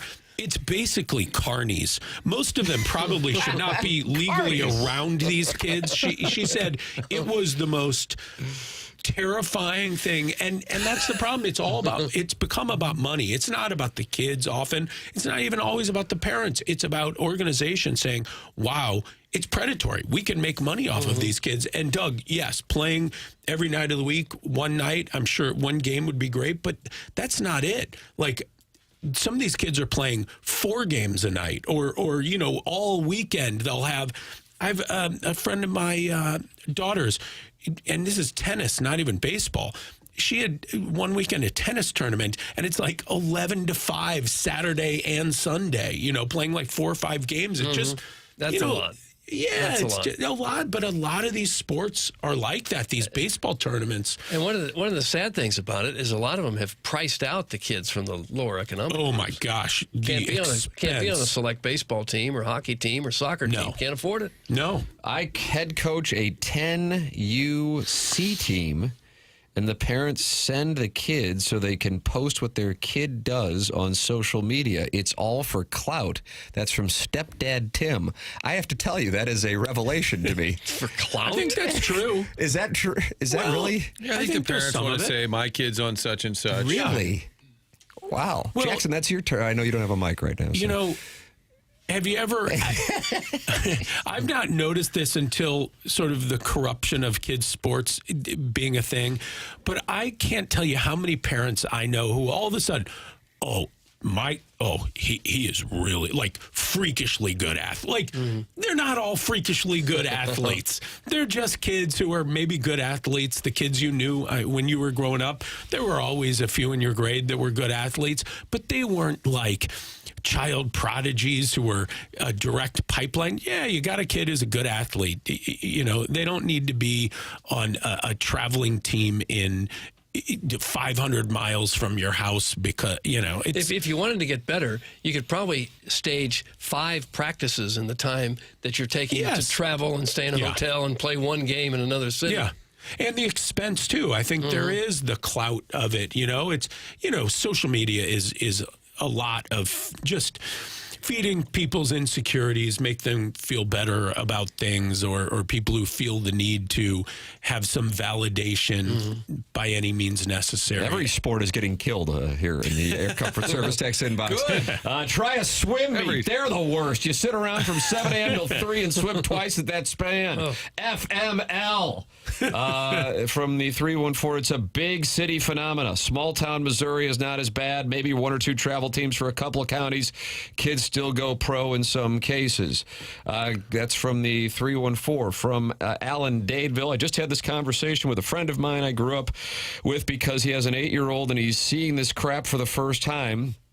He told me a dad posted his 8-year-old's whip, ERA, and win-loss record on Facebook. Whip! The kid is effing 8! Oh. Alan Dadeville is frustrated with what he's seeing on social media. I didn't know that this went on. It might get worse because now you don't just have to make it to the pros, to the big leagues to get paid. If you're just a college scholarship athlete, in a lot of sports, you're going to get a nice paycheck. Yeah. That is true. I mean, some of these kids actually could make money off of it without ever going pro. I don't know. Although it feels like with the chat, we're starting a movement here today. Yeah, this is resonating with people. Some people, I guess it's hitting a little too close to home. Yeah. Some of these dumbass listeners definitely use their kids' sports teams as clout. It's from Hoosier Daddy. I don't know. I guess the people I'm following on social media, Ella Reese doesn't have any kids, so I don't see it. But I guess that's something that I'm being told. I can is see where going you on. get a sense of pride out of it. The bragging rights. I don't know how the clout would figure in. I'm going to get a bumper sticker. My kid sucks at sports. Instead of the one saying, my kid is on such and such. How can that guy text in and not tell us what his kid's whip was? Thanks. That's from the Horny Banker. That's true. What does Shrimply Pibbles have to say about this? I haven't seen Shrimply Pibbles in here just yet, Andy. I'm looking. We got a lot of people text in. About 40 texts a minute. I'm just glad the text line is consistent because they hate everything. So I'm glad on this. That's Good. right. They hate it all. Hate every sport. A lot of F. Ed Herman's in there, too. Where is Ed? Ed had Brody in last week. Probably hiding. Knowledge. He was spitting knowledge. I don't know if football has been touched by this. I don't know if they there's have a lot some youth of teams and leagues. football. Yeah, I think less of them, but they do have some. A lot of kids never play football at all until they get to be about 9th grade. I didn't play football. High school. There was like a 6-week football camp in my junior high school, and that was it. But other than that, I didn't play until freshman year in high school. They've got feeder programs. They get them going a little younger now. I mean, that's one of the reasons. I mean, Kirkwood's a great program, but they've always had a good youth program too. Get them up and running before they make it to high school. What's the big youth football program? I can't think of the name. Pop Warner. Yeah. Thank you. Pop Warner is what Jackson said off mic. Oh, that's right. He's no mic. How do we get him a mic? Thank you, Jackson. Great job, buddy. Why don't we get a mic sponsor for Jackson? Jackson's missing Mike. Can that be my I played in the Kirkwood feeder system way back in the late 60s. They put me at offensive tackle. I said, that'll do it. That'll wrap it up. Is this a technical issue that we can only have 4 mics on the board, or could we get Jackson a mic? We could probably find a way. We have one over here. There's a mic over there. Yeah. We just haven't really put a lot of effort into it. Yeah, no. He just sits this one out. A lot of bookkeeping over there anyway. Carlos Spicewiener says the best is when it's used as clout, and then you realize there are 10 different teams for that club and that particular age group. Also, my 3-year-old averaged 1.2 goals per game in instructional soccer. I'm counting the times he went the wrong way and kicked it in his own goal, too. Thank you. That's Carlos Spicewiener. Congratulations, Carlos Spicy Wiener. Your wiener must have been burning. I was just wondering if you were going to weigh in. Travel baseball teams have exploded the last decade or so. Parents pay for their kids to play for the best programs despite their kid absolutely sucking. Why are you paying for your kid to play travel baseball when he can't even make the high school team? That's from the 636. Andy, you struck a nerve. Let's keep this going because I think we can bring back youth sports. I think we can uncorrupt them. I think it's all tied into this gambling thing. Who knows how deep this goes? But it does cut into the school team, whether it's public, private, whatever. You have your grade school team, and half the kids. Oh, I can't make the game Saturday. Why? Well, my select team. And the real problem with that is you have kids who either can't afford to be on these select teams, or people like myself who probably at that age, I don't know what I'd do now, but I don't know that I would have had the interest in being on all of these teams. I don't know that I was good enough to be on all these teams, but I liked being active and playing sports, and I played football, and I played hockey, and I wrestled for a little while, and I was on the tennis team, and I wasn't great at any of them, but because it wasn't like this thing where everybody had to practice at every moment and have to live and breathe sports, I was able to play a wide variety of sports and just enjoyed them. Not had some insanity going on so my mother could post on social media my whip. Are you afraid she didn't love you? I know. And a different topic for a different day, but why is the tennis coach like that at every club? He's always from Serbia. I mean, there's never an American. Doug, where are the American tennis coaches? Tennis is played more seriously in Europe, I think, now than it is here. It's like the white dog poop from the 70s. I'm sorry? You ever hear? Oh, you don't know that? No. Do you remember in the 70s when you saw dog poop on the sidewalk, it was white for some reason? Yeah, I remember that. And then Sarah Silverman about 10 years ago had a song, What Happened to All the White Dog Poop from the 70s? And what was the answer to that? Were they eating something? No one knows, Doug. They must have been eating something. There had to be a chemical in the dog food. You tell me. Yeah, Doug. So curb the appetite. Yeah, there was something about it. Yeah, listen to the song. It's just funny because when you think about it, at least I do, that's sort of my memory of dog poop on the sidewalk. It was white. No longer. Yeah, I'm with you. I remember that now, too. Still brown and steaming now these days. The horny banker who is monitoring this from the banking side says, just wait until private equity rolls up youth sports. The parents will be more confused than the Scottish when the St. Louis Fats come and open mouth breathe their air. Pardon, that's the Wait a minute, is that a shot? No. We're not going to take any shrapnel on this beautiful trip to Scotland. Spectacular. All are welcome. Can't wait. You can mouth breathe or not. It doesn't matter. When you're hanging at the Isle of Skye and you're seeing the beautiful Orkney Islands, it doesn't matter. No. That'll be after we're at the whiskey distillery telling the stories. That might happen. Select organizations have killed Little League Baseball. The kids who don't play or can't afford to play select or laugh on the scrap pile. That's from the D-Gen from Jeffco. Well, Andy, you came loaded for bear and you have activated them. You got a lot of fans. You got some people who are pissed, but 95%, I would say, are on board with where you're coming from. There are still leagues to play in if you're not super serious. There's CYC. There's, I know Lindbergh has a league, baseball league, all the way through, 7th or 8th grade. There are places to play if you're not super serious. Yeah, but now they're all like the Bad News Bears. Kind of. I mean, it was fun having a good kid on your team who hit a home run and, not it's some guy who just is wiping chocolate on his shirt while his father mouth breathes. Andy Crouppen, brownandcrouppen.com, 314-222-2222, presenting sponsor of this presentation. Andy, thank you so much, sir. This ain't over. Oh, he's coming back for more. It is TMA 101 ESPN.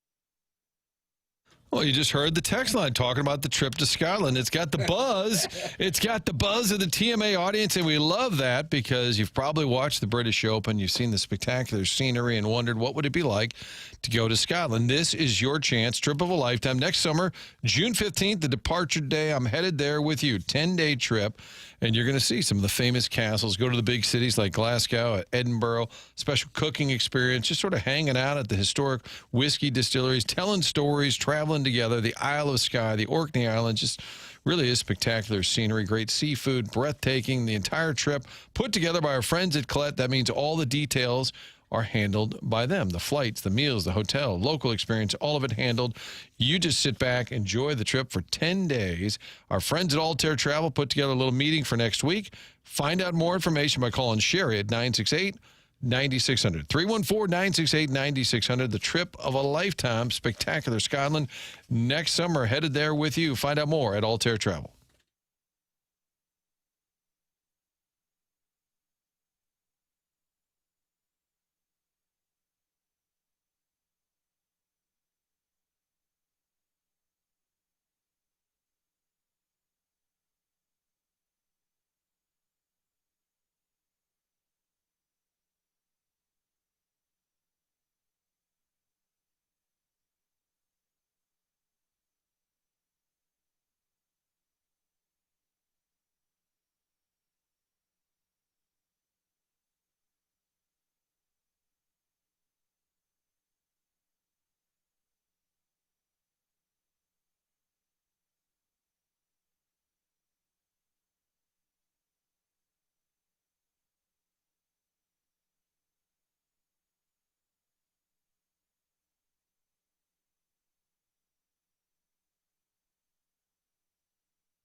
What do you got here, Doug? It's a guy on a drum. Martin, I can't go to... It's a good answer. Martin, I can't go to Scotland. I got to pay for my son's baseball. That's from the Big Show. So, so did you not listen to the previous segment? Drop the select sports. Don't go on a road trip to see your kid play one volleyball game in Louisville. Go to Scotland. There, done. There it is. I fixed it. Andy Crouppen got a lot of approval in the Air Comfort Service text inbox. 314-399-9646. That is how you can text into the program. You can open up your YouTube app, type in TMA STL, and subscribe to the TMA YouTube channel and talk it over with other TMA listeners in their youtube.com/TMA STL.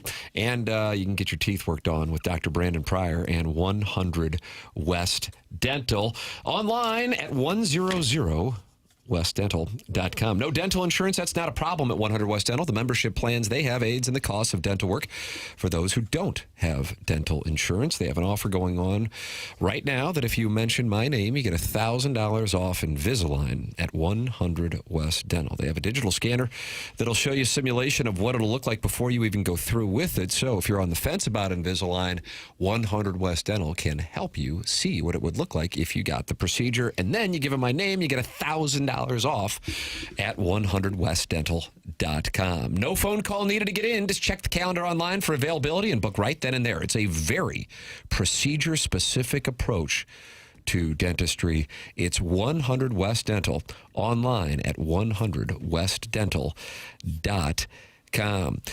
Jackson, you have some fun with audio here.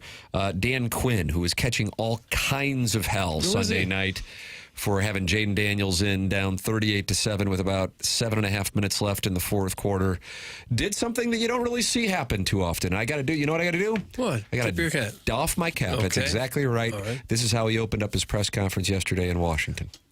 I know many of you have been asking about the thought process of Jaden being in the game in that situation. I get that. I've been thinking about it, honestly, nonstop, too. And, for me, the answer is, man, I missed it. But I would, I'll fill you in on my thought process. At the start of the fourth quarter, I guess it was probably like 12.5 minutes left in the game.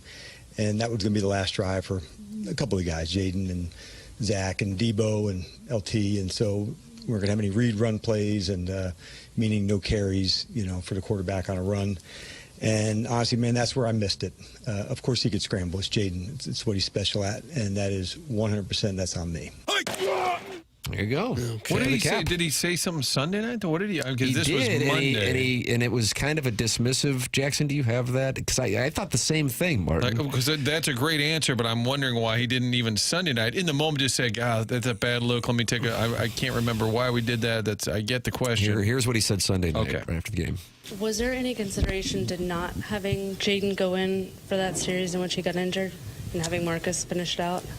Yeah, not at the space. I mean, obviously, like the hindsight, you don't want to think that way where, an injury could take place.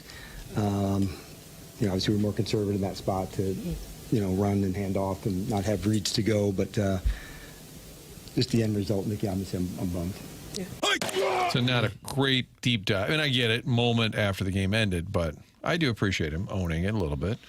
But I still just don't understand. Like, you've been in the game how many years? Like in that moment, don't you just know? Like I always say with the pitchers, like when the beer vendor knows it's time to take out the pitcher and the manager, the pitching coach doesn't get it. Like, how does that happen? And it was just an absolute miss. And to his credit, he acknowledged it.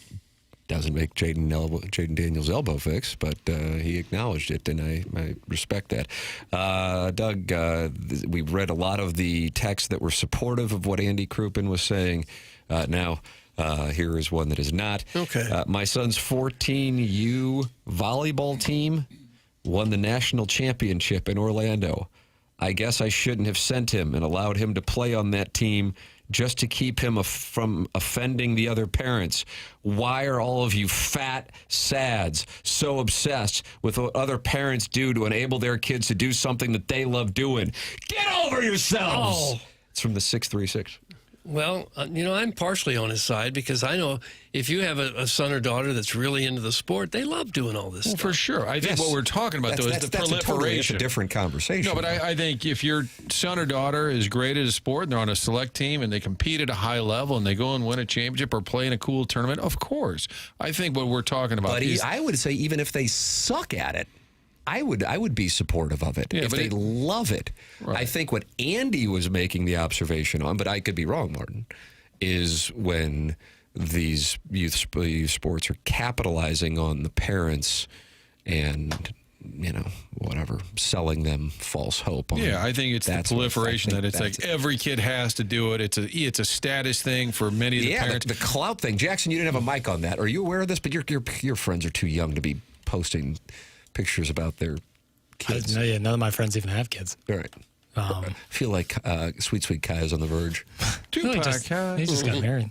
No, but you would see, I guess, maybe when I was a kid, I never saw it as clout chasing, but maybe I clearly was not in the conversations. I had never even heard of it. People bragging about it. I mean, there's certainly, I think the kids themselves bragged about it.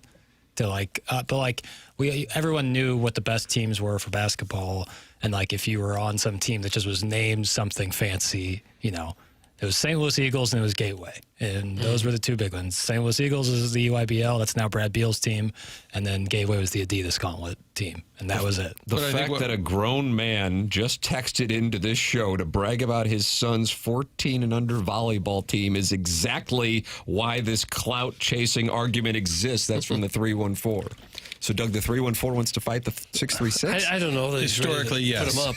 Put up your dukes. But he might be saying that this is something that is fulfilling. It's great for them. You don't want your kids doing drugs or playing video games all day. Being involved in sports is a great thing. I think the conversation was that it shifted from it being good for kids and now being kind of cool for parents. It's a business model. That's and they do rip you off at times with some of these travel events and the hotels and all. It's a bit of a racket. Even if there is a positive for the kids, the industry has become, in many ways, a racket. The worst is if you're required to spend several $1,000s to play on a select team, and then you get stuck on the bench.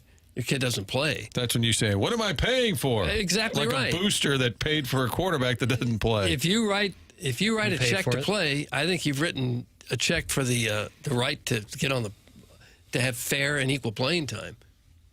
If the coach doesn't think that, then don't take the player. The 636 has responded. See, that 314 makes my exact point about a fat sad whose kid got cut from every team being mad at the rest of us. Go have a hot dog. Oh. You trying to push up on my wife? She bad. It's just the game, right? Yeah. That's what they do. Should probably avoid calling kids losers who got cut. You're not going to win a lot of popularity contests doing that. Happens to the vast majority of them. And Tim, I'd like to make a clarification as well. My own personal, my own text line was blowing up. Friends of mine commenting, and then one dad said the problem is, a lot of these kids, if they don't play select, it's tough to make the high school team. I know there's a double-edged sword, but then he said, I, for one, enjoy the hotel lobby drinking, which when I said that, I mocked it, yet I'm all in favor of that part, to be clear. Parents have a good time on a lot of those road trips. I have no issues with that. It becomes a family social life to some degree. As adults, your friends become the parents of your kids' friends, and the parents that are also on the same team that you're with.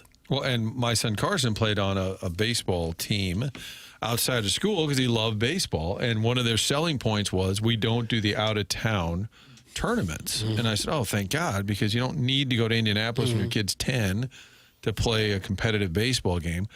But then I spent every weekend in Cottleville, Jefferson, and I would spend the whole day, and you'd have 3 games. But my son loved it.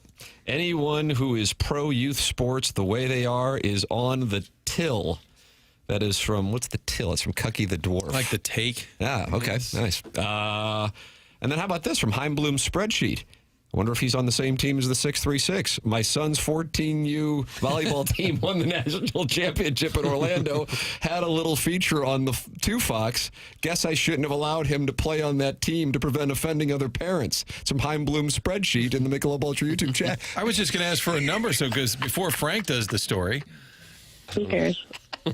Is there anybody on the team that has a really sad story? Because I would love to get it from Frank before. I'll tell you what's a sad story. If your garage door won't go up There or it down. is. But Jason Gostroff can fix it. He'll send someone out from Schaefer Door. That's his company. They'll be out there real quick like. They have a special Monday morning service for doors that break over the weekend. But no matter when it goes bad, Schaefer Door's got someone in your area that can get right out there and fix it. They're big enough to get any kind of job done, small enough that you talk with an actual person when you have to call them. And they also service those giant commercial doors, too. So if you run a business or warehouse with big, tall doors, Schaefer is experienced in those types of jobs as well. They service and do new installs with LiftMaster. LiftMaster garage door openers are strong, quiet, and versatile. The website is SchaeferDoor.com. That's Schaefer with one F, SCHAEFER. You can spell door on your own time. SchaeferDoor.com or call and text 636-782-3608. Schaefer Door is a LiftMaster partner.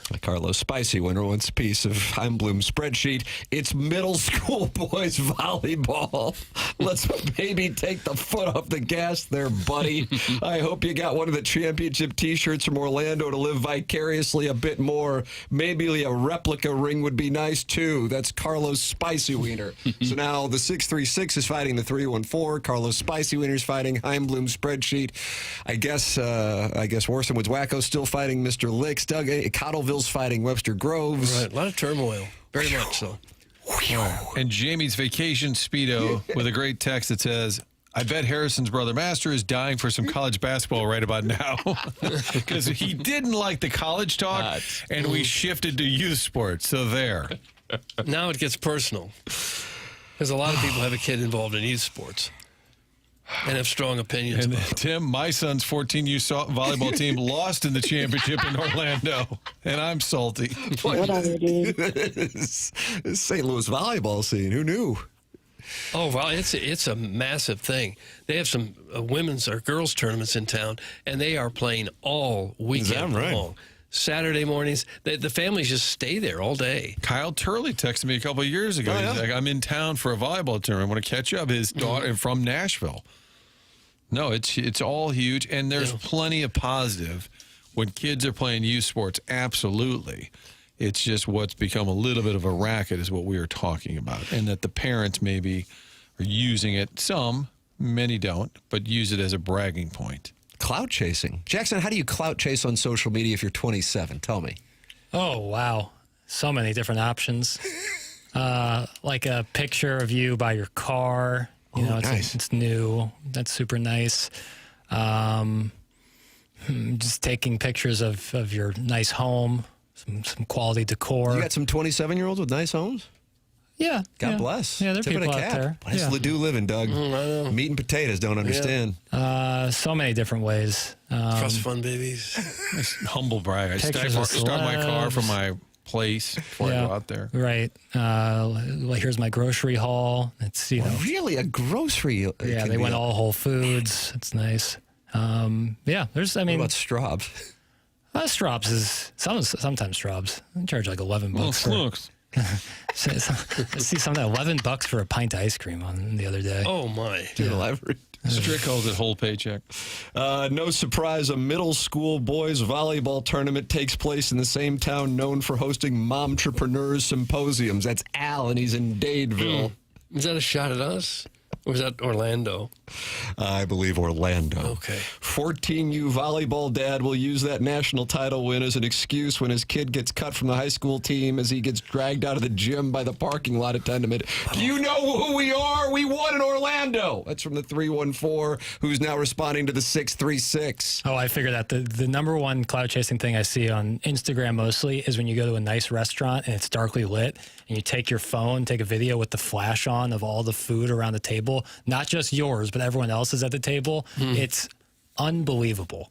I see it all the time. I have never seen this. Oh, it's brutal. And then you post it online and say, look what we're eating, and you're not. Casual Tuesday type thing. Yeah, it's brutal, dude. It's different than Toughness Tuesday. It's like so. Oh my god! Or just taking an Instagram story of whatever town you're in, like whatever you're doing, wherever you're at, is like, come on, we gotta be better. I heard a rumor that the main reason a lot of the dads sign their sons up for competitive baseball is because they get to leave town with the other dads. There's a lot of pool time and beer sipping and kissing. There isn't. Some wedding tack. There isn't. You're getting owned right now. If it's all about clout, what kind of clout would like Max Scherzer's parents have gotten, or Jason Tatum's, Jeremy Macklin? But they probably didn't have to like tell everybody. Watch this, Martin. Money talks, wealth whispers. Doug, money talks, wealth whispers. What's the at the end? Local broadcast hero Tim McKernan. Is that a little exclamation point? I can't explain my secrets. Okay. And as an old person, I use my phone light to read the menu. That's from the Hoosier Trojan Horse. That's so, different. Jackson, if you see the Hoosier Trojan Horse, he's not clout chasing. He wants you to know that. I'll have to do that sometimes at Murray's in Columbia. There's no darker restaurant in America than Murray's. It's delicious. I love it. But boy, howdy, you can't see a damn thing. Well, I will say, my boys played on a lot of teams, none of the super select teams, but teams that would travel occasionally, 1 or 2 trips a season. And it was some of the best fun that I've ever had as a parent. Sure. Loved those times. And you would make Channel 4 make it the lead story. I thought that was obnoxious. I did not. I'm Larry Connors. Tonight, Ameren shutting down many people's power. However, Doug Vaughn's here with a look at youth sports. Doug, did I you ever remember coach? that. Did you coach? Yeah. He's the Wizard of Crestwood. Are you kidding? You kidding me on air? Basketball and baseball. Both? Mm-hmm. Because Schertz has asked him to sit on the bench. And you get tossed out of gyms, is that right? Oh, I really raised a ruckus. I'd stomp my feet. And, Throw anything that wasn't nailed down. There weren't many games that I wasn't tossed out of. Clout chasing as a 25 to 30-year-old is bragging about sharing a bed with an adult entertainer in Jamaica and striking out. That's from Well Endowed. Jackson, you didn't brag about it. It just happened. Yeah, Right. Some talk I do. Wow. Who knew Andy Crouppen would come in and just take this whole thing to another level today? Well, yeah, we got warfare. Because this is a topic that hits home. Everyone's either been there or has a kid doing it now. And what started it? His niece was playing? I think he just loosely observed it in his life, and then here we go. And again, kids playing sports, it's a great thing. Getting on a club team enhances their career. That's a great thing. We're talking about what's happened to that industry. Because it used to be, if you're really good and you get a chance to play on a select team, we get it. But now everybody's kid, little Johnny, has to be on a team. All right, 636 is back, and Doug is loaded for bear. So I guess now we know that Carlos Spicy Wiener is about 5'3" and weighs 280 pounds and eats hot dogs all day and then goons at night. Hey, Fat Sads, my kid who was on the 14U team is now 17 and had coaches from Stanford, BYU, USC, etc. watching him play this weekend in Chicago, so you can suck it. Oh. Jesus. No, Carlos Spicy Wiener was a pretty good lacrosse player in his own right. Yeah, didn't he play college lacrosse and as a coach? I believe he did, yeah. And you know whose kids are great at volleyball? Will Witherspoon, the former Ram. Is that right? His daughter's He was always a gentleman. Yeah, I love Will. Doug, number 51? 51? Yeah. Still lives in St. Louis, and his daughter's at Lafayette. They have a great volleyball program, and his daughter, I think one of them this year is going to Nebraska for a volleyball scholarship. So we love the youth. We love the sports. How about the sports, huh, Doug? Are they good? Yeah, they're great. Email in the morning after at InsideSTL.com for our design, air, heating, and cooling email today. AC/DC tickets on the line for today's design, air, heating, and cooling email of the day. Wonderful texts coming in. They continue to come in. Just looked at it for the first time. People are arguing with, they can't see. Like, Tim is the fulcrum point between this. And now actually, you might want your kids playing video games all day. If they're playing and they're good, they get recruited, they get a scholarship, go to college. My son did. Now he's a professional broadcaster from broadcasting video games. I guess I'll get lit up for posting that for clout. Wow. How about that? There's a job. Tip of the cap. Good for you. So playing Good video games can lead to cash. There you Okay. go. The program's called TMA 101 ESPN.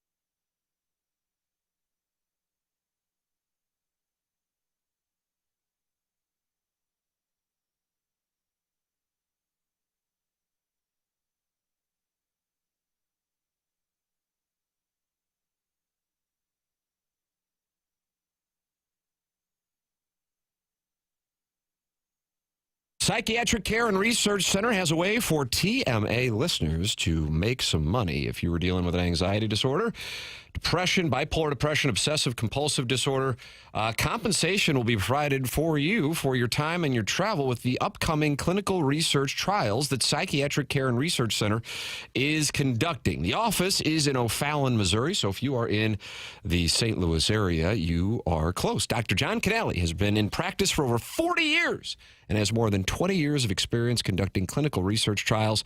He was among the first psychiatrists to establish a practice west of the Missouri River in St. Charles, bringing decades of expertise and leadership to the field of psychiatry. If you're interested, call 636-244-3593, or you can check out the website at pcrc-stl.com. That's pcrc-stl.com.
This is Jackson with a Sports Center update driven by Johnny Londoff Chevrolet and Johnny Londoff Autoplex. Blues off tonight. Back in action tomorrow as they take on the Capitals. Pre-game at 5:30. Puck drop at 6:30 right here on 101 ESPN. That was another Sports Center update driven by Johnny Londoff Chevrolet and Johnny Londoff Autoplex.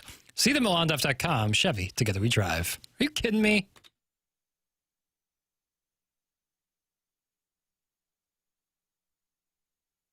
Welcome back, TMA 101 ESPN and the TMA STL YouTube channel. Tim McKernan, Doug Vaughn, Martin Kilcoyne left for onboarding, Jackson Burkett on the ones and twos, and Doug, on your right, right there, is the man. I see him sitting there. Hello, man. That is Chuck Nash from Fenton Bar and Grill, who I see at least once a week because I'm out there picking up chicken wings and chicken tenders, the trash tenders and trash chicken wings in Fenton Bar and Grill. Unbelievable. What's up, Chuck? Not much, guys. I really appreciate you having me on out here today, and what a beautiful day. And yes, it is. We're just glad to be alive, right? What is going on with the wings and the tenders at Fenton Bar and Grill? Because we were telling you off air, I said there's something different about what you guys have, and that's why my family were regulars at least once a week out there. Well, you know what? We take pride in what we do, number one. And we've got a great staff, number two. We use super product, jumbo wings. They're not these little bitty pigeon wings. Yes, I noticed that too, man. Yeah, it's good size, good value. And this is the process. Our process is unique. We perfected it. We didn't invent it, but we perfected it. And there's a big difference between that. And there's some secrets that we're not going to share with everybody. No. But we're constantly changing our oil. And with that, you're going to get a fresh, good, crisp burn. And it's interesting because a lot of people come in for the first time and they ask for the trash wings, and the wings come out, and the eyes are like, "Oh my God, you burnt them!" And I go, "No, try them, because they just brown up nice because we fry them twice. But then when you open them up, they're just succulent and just they are. The meat falls off the bone." I'm telling you, it's nonstop at our house that we have Fenton Bar and Grill, and now that the boys, my 8-year-old and 3-year-old, who you've had a chance to meet since they're in there, are aware of the tenders. The trash tenders. Well, I had one of those a second ago. Yeah. Oh, it's delivered straight from heaven. You know what? We we want to say we're the best trash wings in the Midwest, and bring it on. Somebody has something better. Let's sit down and let's debate it and let's try it. But we have people coming in from all over the Midwest and get a lot of requests. Hey, can you ship them? We haven't really gone through that process of shipping the trash wings. But what we want to do now, and we have done, is taken trash to another level. It's not just wings. Chicken strips, as you meant, trash chicken strips. Yeah. We have trash chicken sandwiches, which is phenomenal with a little cheese. Yep. On top of that, and then your gold sauce, which I'm holding up here for those watching on YouTube. This is Doug. This is beautiful. Our signature right gold sauce. Yep. We don't call it wing sauce. It's a dipping sauce because it really goes over pork, bacon, chicken. I mean, it really is sweet and tangy with a little bit of heat. Yeah. We perfected that. We bottle it. You can pick it up at Fenton Bar and Grill. Great for Christmas presents, stuffing, stocking stuffers, and we've taken trash to the pizza level. We've now made trash chicken pizza. With a little drizzle of the golden on there. And then you follow it up with a little ranch, a little blue cheese. But people, you can get it in a salad. I mean, there's multiple ways of getting trash. So with that, we're kicking off for November through the end of the year, Trash Tuesdays. And we're glad to be in partnership with you all. Yeah, welcome aboard TMA, man. Yeah, we'll talk a little bit more about that later. But, Trash Chicken Tuesdays. And I'll tell you a little bit about our Mondays, what we're doing, because it is kind of a science and a following of people wanting trash food. But then they're afraid because they might have had a bad experience because a lot of people have trash on their menus, and it's nowhere close to what the real, authentic trash chicken wing is. This is, and I can vouch for it. I'm a customer, and my family lives for it. We were out playing golf with my son on Sunday afternoon. I said, "We can eat here. You want?" He goes, "No, let's see Chuck." So we stopped by Fenton Bar and Grill. Chuck, we're going to take a quick break. Come back. This gentleman, Doug, won a national championship. Cut it out. He did. We got a little backstory on that. It looks deceiving.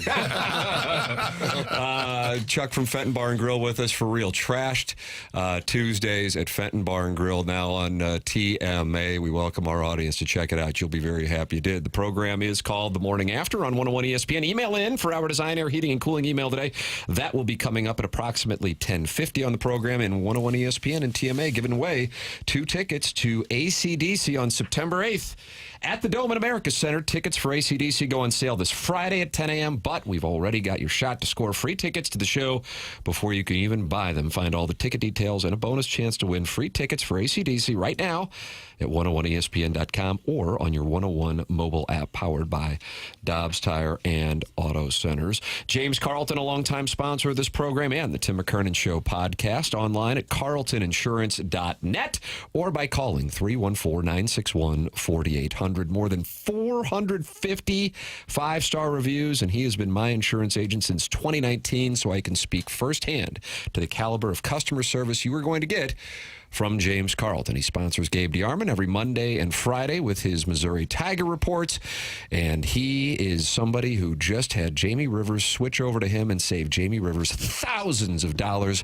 just by switching to James Carlton Insurance. Online at carltoninsurance.net or by calling 314-961-4800. Tim McKernan, Doug Vaughn, Jackson Burkett, and we have Chuck Nash from Fenton Bar and Grill in studio with us. Design, air, heating, and cooling email today coming up on the Stifel dossier. This is The Morning After, presented to you by Brown and Crouppen on 101 ESPN and the TMA STL YouTube channel.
Hey, 101 ESPN, Design, Air, Heating, and Cooling email today coming up on the program. BK and Ferrario at the top of the hour, coming off of the Blues, ending the losing streak last night with the comeback win against the two-time defending Western Conference champion Edmonton Oilers. A hell of a win. Got people a little excited seeing Dvorsky get his first goal. Robert Thomas comes back. He gets the goal. Blues utilizing the one-timer to their advantage. And they have a little something going here with Pius Suter as well, getting the game winner. We have Chuck Nash from Fenton Bar and Grill in studio with us. And Jackson, you just said something off air that I'd like you to share with the audience. I just tried one of the trash tenders for the first time, and it's one of the best chicken tenders I've ever had in my life. How about that? Truly, just I'd put it at the outstanding. top of the list. Yeah. It's unbelievable. I mean, I'm truly addicted. My family. I thought as well. we're on your Mount Rushmore. Aren't we? Mount Rushmore for sure. I mean, George Washington. Mount Rushmore for sure. We were talking about that you have some insight into it's not just as simple as ordering. If you want to, you can. I just order this the way that I thought everybody ordered, but apparently there's some nuance to this, Chuck. Oh yeah. There's some nuances to ordering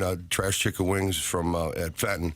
You know, we do the traditional, which is serve them unsauced, or we do retossed in our golden, or retossed in hot. And to me, that comes out in a little bit more juicy. You don't have to dip them, and but it's a nice little fangled way to try it if you want to mix it up a little bit. But you know what really people don't understand is the type of food we put out besides the trash wings. I mean, our chefs are phenomenal. Ben, Ryan, Debbie, Don. I mean, these. If I could go on and on with the team, they've been together. They're phenomenal cooks, chefs, and our catering is off the charts. And I try to encourage people, just don't call up and ask for 100 wings. Our pasta con broccoli is phenomenal. Our lasagna, I mean, it's slap you in the head. Man, my mother's 100% Sicilian, and I put her lasagna up with anybody, but these guys can make some great lasagna. Again, other pastas, other foods. And but so when you're, as we're moving into the holiday season, November, December, January, hey, give us a try for catering, but not just for the wings. We appreciate that business. We love that business, but I think you'll be surprised and happy with the type of results we'll put in with our food. It's Fenton Bar and Grill. I am a regular there. My family loves it as well. And so what is the Tuesday promotion here, Chuck? Yeah, so now we're moving into Trash Tuesday. So let's back up a day. So, there's a group out there on the internet, called the Wing Connoisseurs, and very big group. And really, people, when they're judging wings, usually they're judging sauces, right? They're not judging process or how you're making them. There's smoked, there's grilled, there's fried, and there's trash. So, again, we dominate the trash lane, okay? And that's what we want to tell people is our wings are different because it's the process. The sauce is on the side, or you can get them retossed. But, so on Mondays, we have a special. So, again, you've never tried trash, don't want to spend the money. Well, we made it affordable. 10 wings, $10. You get 250 beers after 5 o'clock. So $15. Come on. 10 wings, 2 beers, $15. How about That's that? And you come out and take a trial run with trash wings. So with that, as we said earlier about how other ways to use the trash process, we want to introduce more and more people to it, since again that's our stick. And so we're introducing starting today, and I'll be out there working, so come on out and see me. And $1 off any trashed item from 5 o'clock to close. Any trashed item, $1 off, plus our happy hour, 250 beers, all the way through the night. But so come on out. If you've always kind of had an idea you wanted to try trash, you know what? Now, it's going to cost you a little bit less, and stick your foot in the water. We're going to run it from now to the end of the year, and hopefully you come out.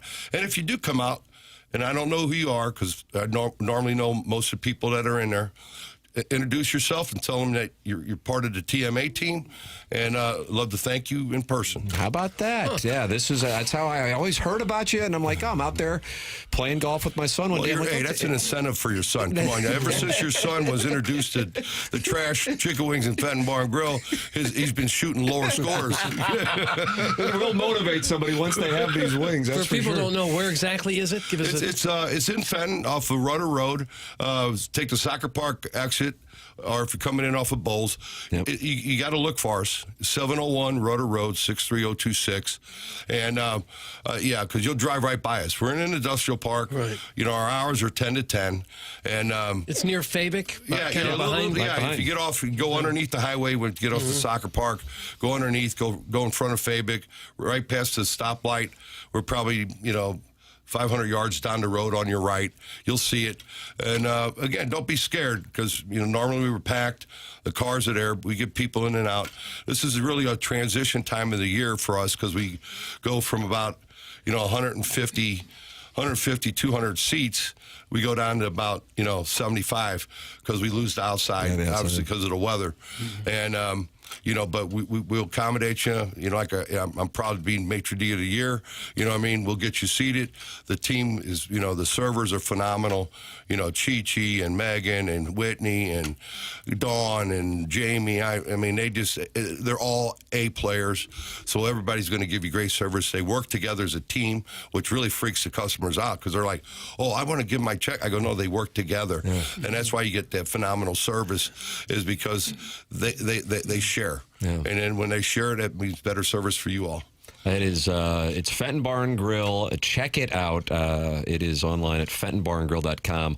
Home of the best trashed wing is what you see when you go to the website. And the three of us in here now can speak to it firsthand. Chuck, national champion, Doug, at Clemson soccer. 1984. How about that? Maitre d' of the year. And Maitre d' of the year. I'm more proud of the Maitre d' of the year. I'm telling you, I pride myself in service.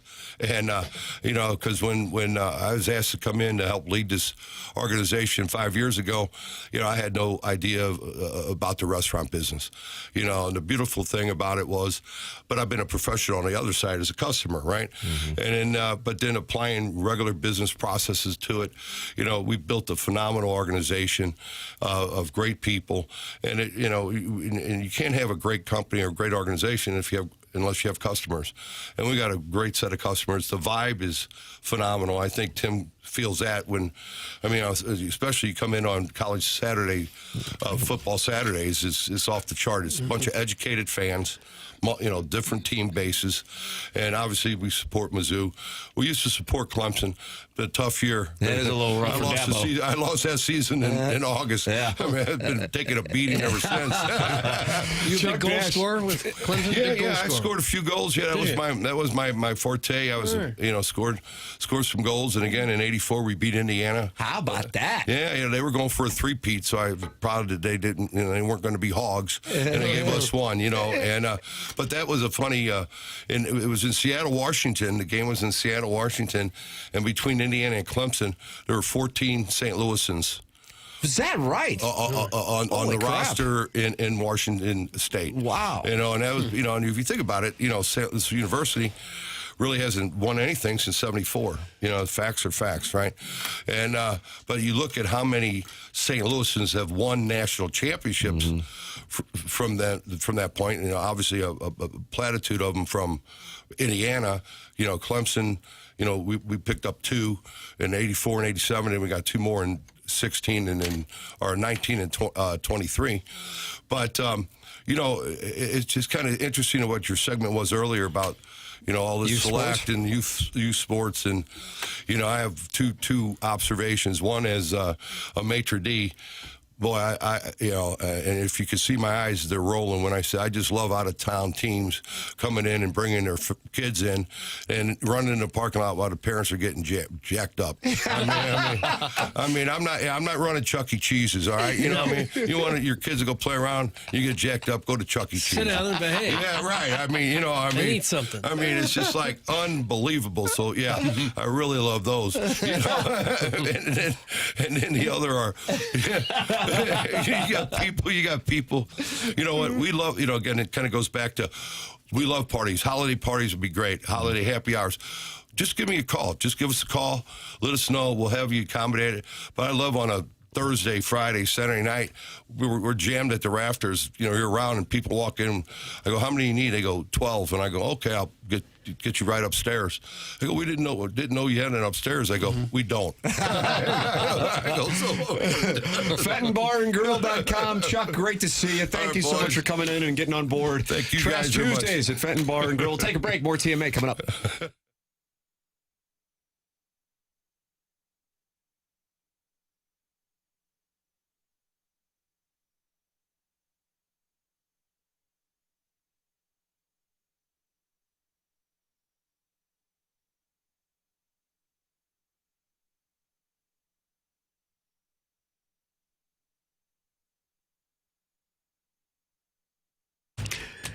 TMA is brought to you by St. Louis-based Stifel, a leading wealth management and investment banking firm. Stifel is the firm where success meets success and has been since 1890. It's a historic St. Louis company, founded in downtown way back in 1890, same street the company is headquartered on today. Proud to have called St. Louis home for 135 years. Stifel partners with the Cardinals and the Blues and the Stifel Charity Classic. They also sponsor Stifel Theater. Stifel is honored to support our city, our people, and the future. With financial advisors in 12 offices across the region, Stifel helps clients right here in St. Louis and nationwide manage their hard-earned wealth. Stifel also provides banking, lending, and trust services and has a full-service investment bank. Basically, when it comes to finance, Stifel has you covered. As one of the fastest-growing wealth management firms in the entire world, their tagline is, where success meets success. So it's no wonder they've decided to partner with a winning program like this one right here on TMA. Stifel Nicholas & Company Incorporated, member SIPC and NYSE.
Welcome back. It is the morning after. Big Design Air Heating and Cooling email today coming up here for the AC/DC tickets. That is coming up next.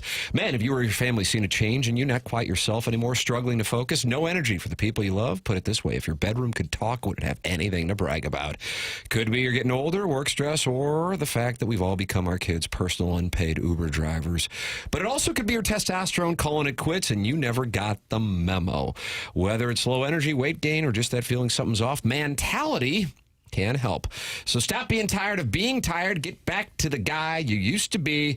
Visit mentalityhealth.com and reserve your spot today. That's Mentality online at mentalityhealth.com. I've been there. I've gotten tested. It's super easy. You're in and out in 20 minutes. It's Mentality, mentalityhealth.com. We'll come back with the Design Air Heating Cooling email next. 101 ESPN.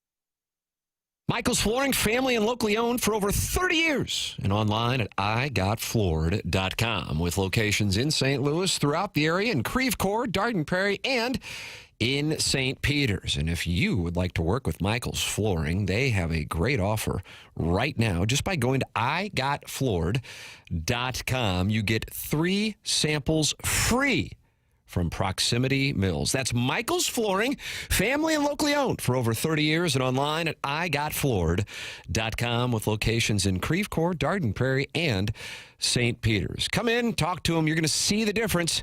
They want to make sure you, the customer, have the best thing for your home and not pushing what corporate's telling them they have too much of. That's the difference at Michael's Flooring. Personal service. They have it all. Carpet's awesome, and it's back, but they have so many varieties of all flooring and 3 easy-to-get-to locations in St. Louis, in Creve Coeur, Darden Prairie, and St. Peters. Come see why people are loving getting floored by Michael, and make sure you visit igotfloored.com.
This is Jackson with a Sports Center update driven by Johnny Londoff Chevrolet and Johnny Londoff Autoplex. Duke in Texas. A little basketball action here on 101 ESPN tonight. Pregame at 7, tip-off at 7:45. Those are their Sports Center update driven by Johnny Londoff Chevrolet and Johnny Londoff Autoplex. See them at londoff.com. Chevy, together we drive. Are you kidding me?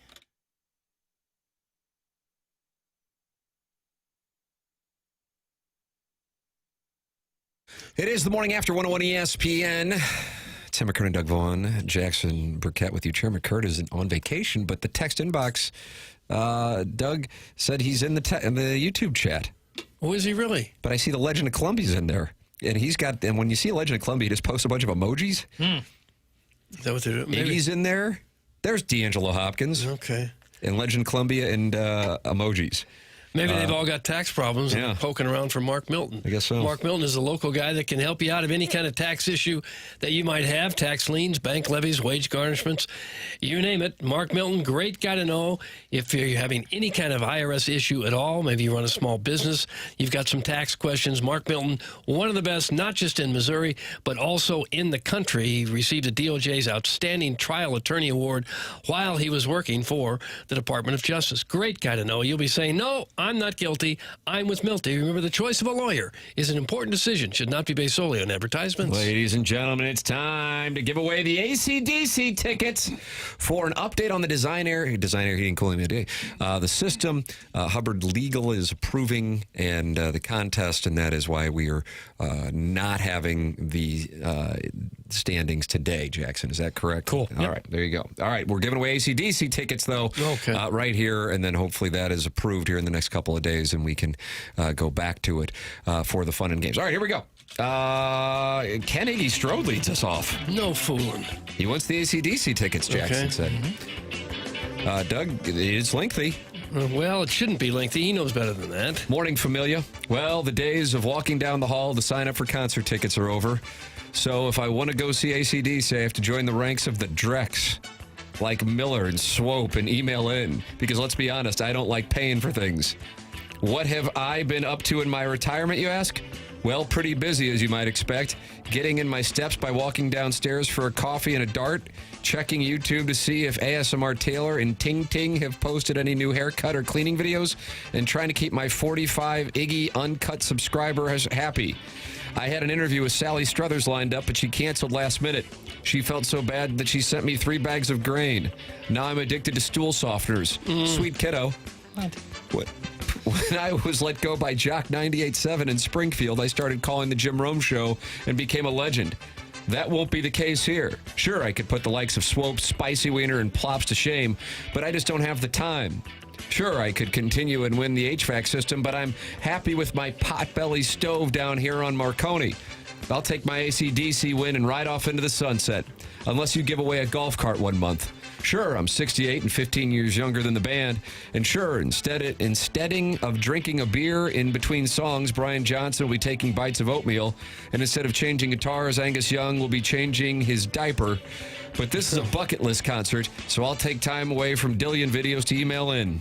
So just like who had the first kid, how does a 401k work? My work ethic and smoke breaks went by the wayside.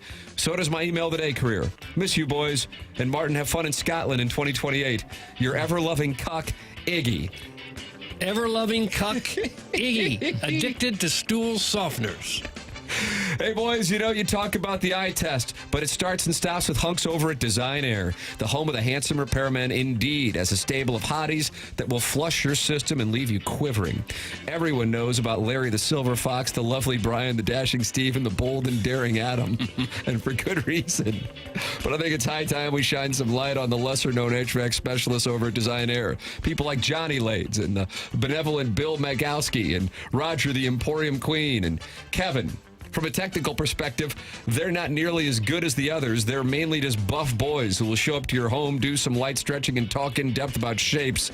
They also have an imp named Stardust on staff who, at no additional cost, will venture into your crawl space and hang dream catchers and car air fresheners. That's from Funny Uncle Carl's double-sided fleshlight.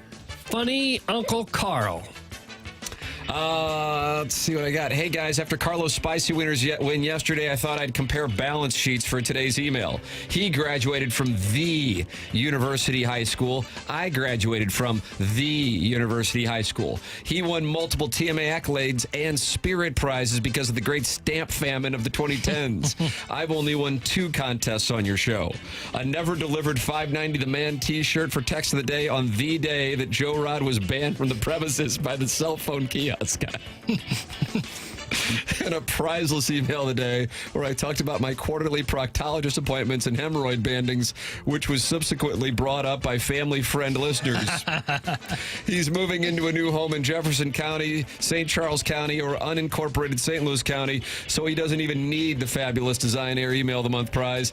I live in a 75-year-old dump in Kansas City, but I physically can't receive the prize because I live 249 miles away from Design Air's service area. In summary, a vote for Carlos or I is a vote for station management because we won't or can't accept the prize. A vote for Carlos or I is a vote for Design Air's bottom line.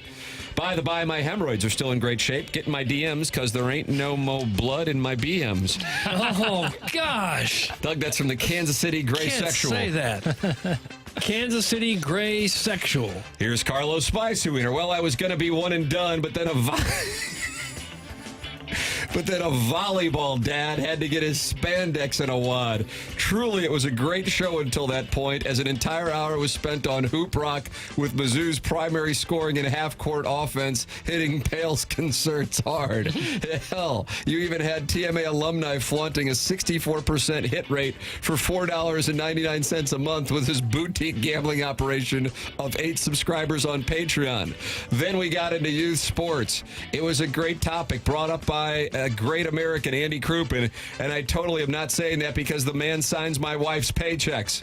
But then that activated some dork living vicariously through his 13-year-old, going so far as to brag about Mickey Mouse tournament championships and early D1 looks, which at 13 may be the most asinine thing I have ever heard on this show.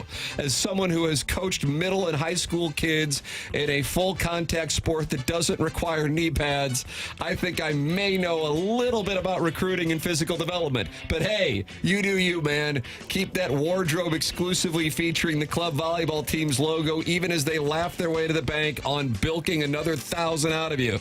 Keep those car decals and Johnny at 4 blocks. Look at me Facebook post coming.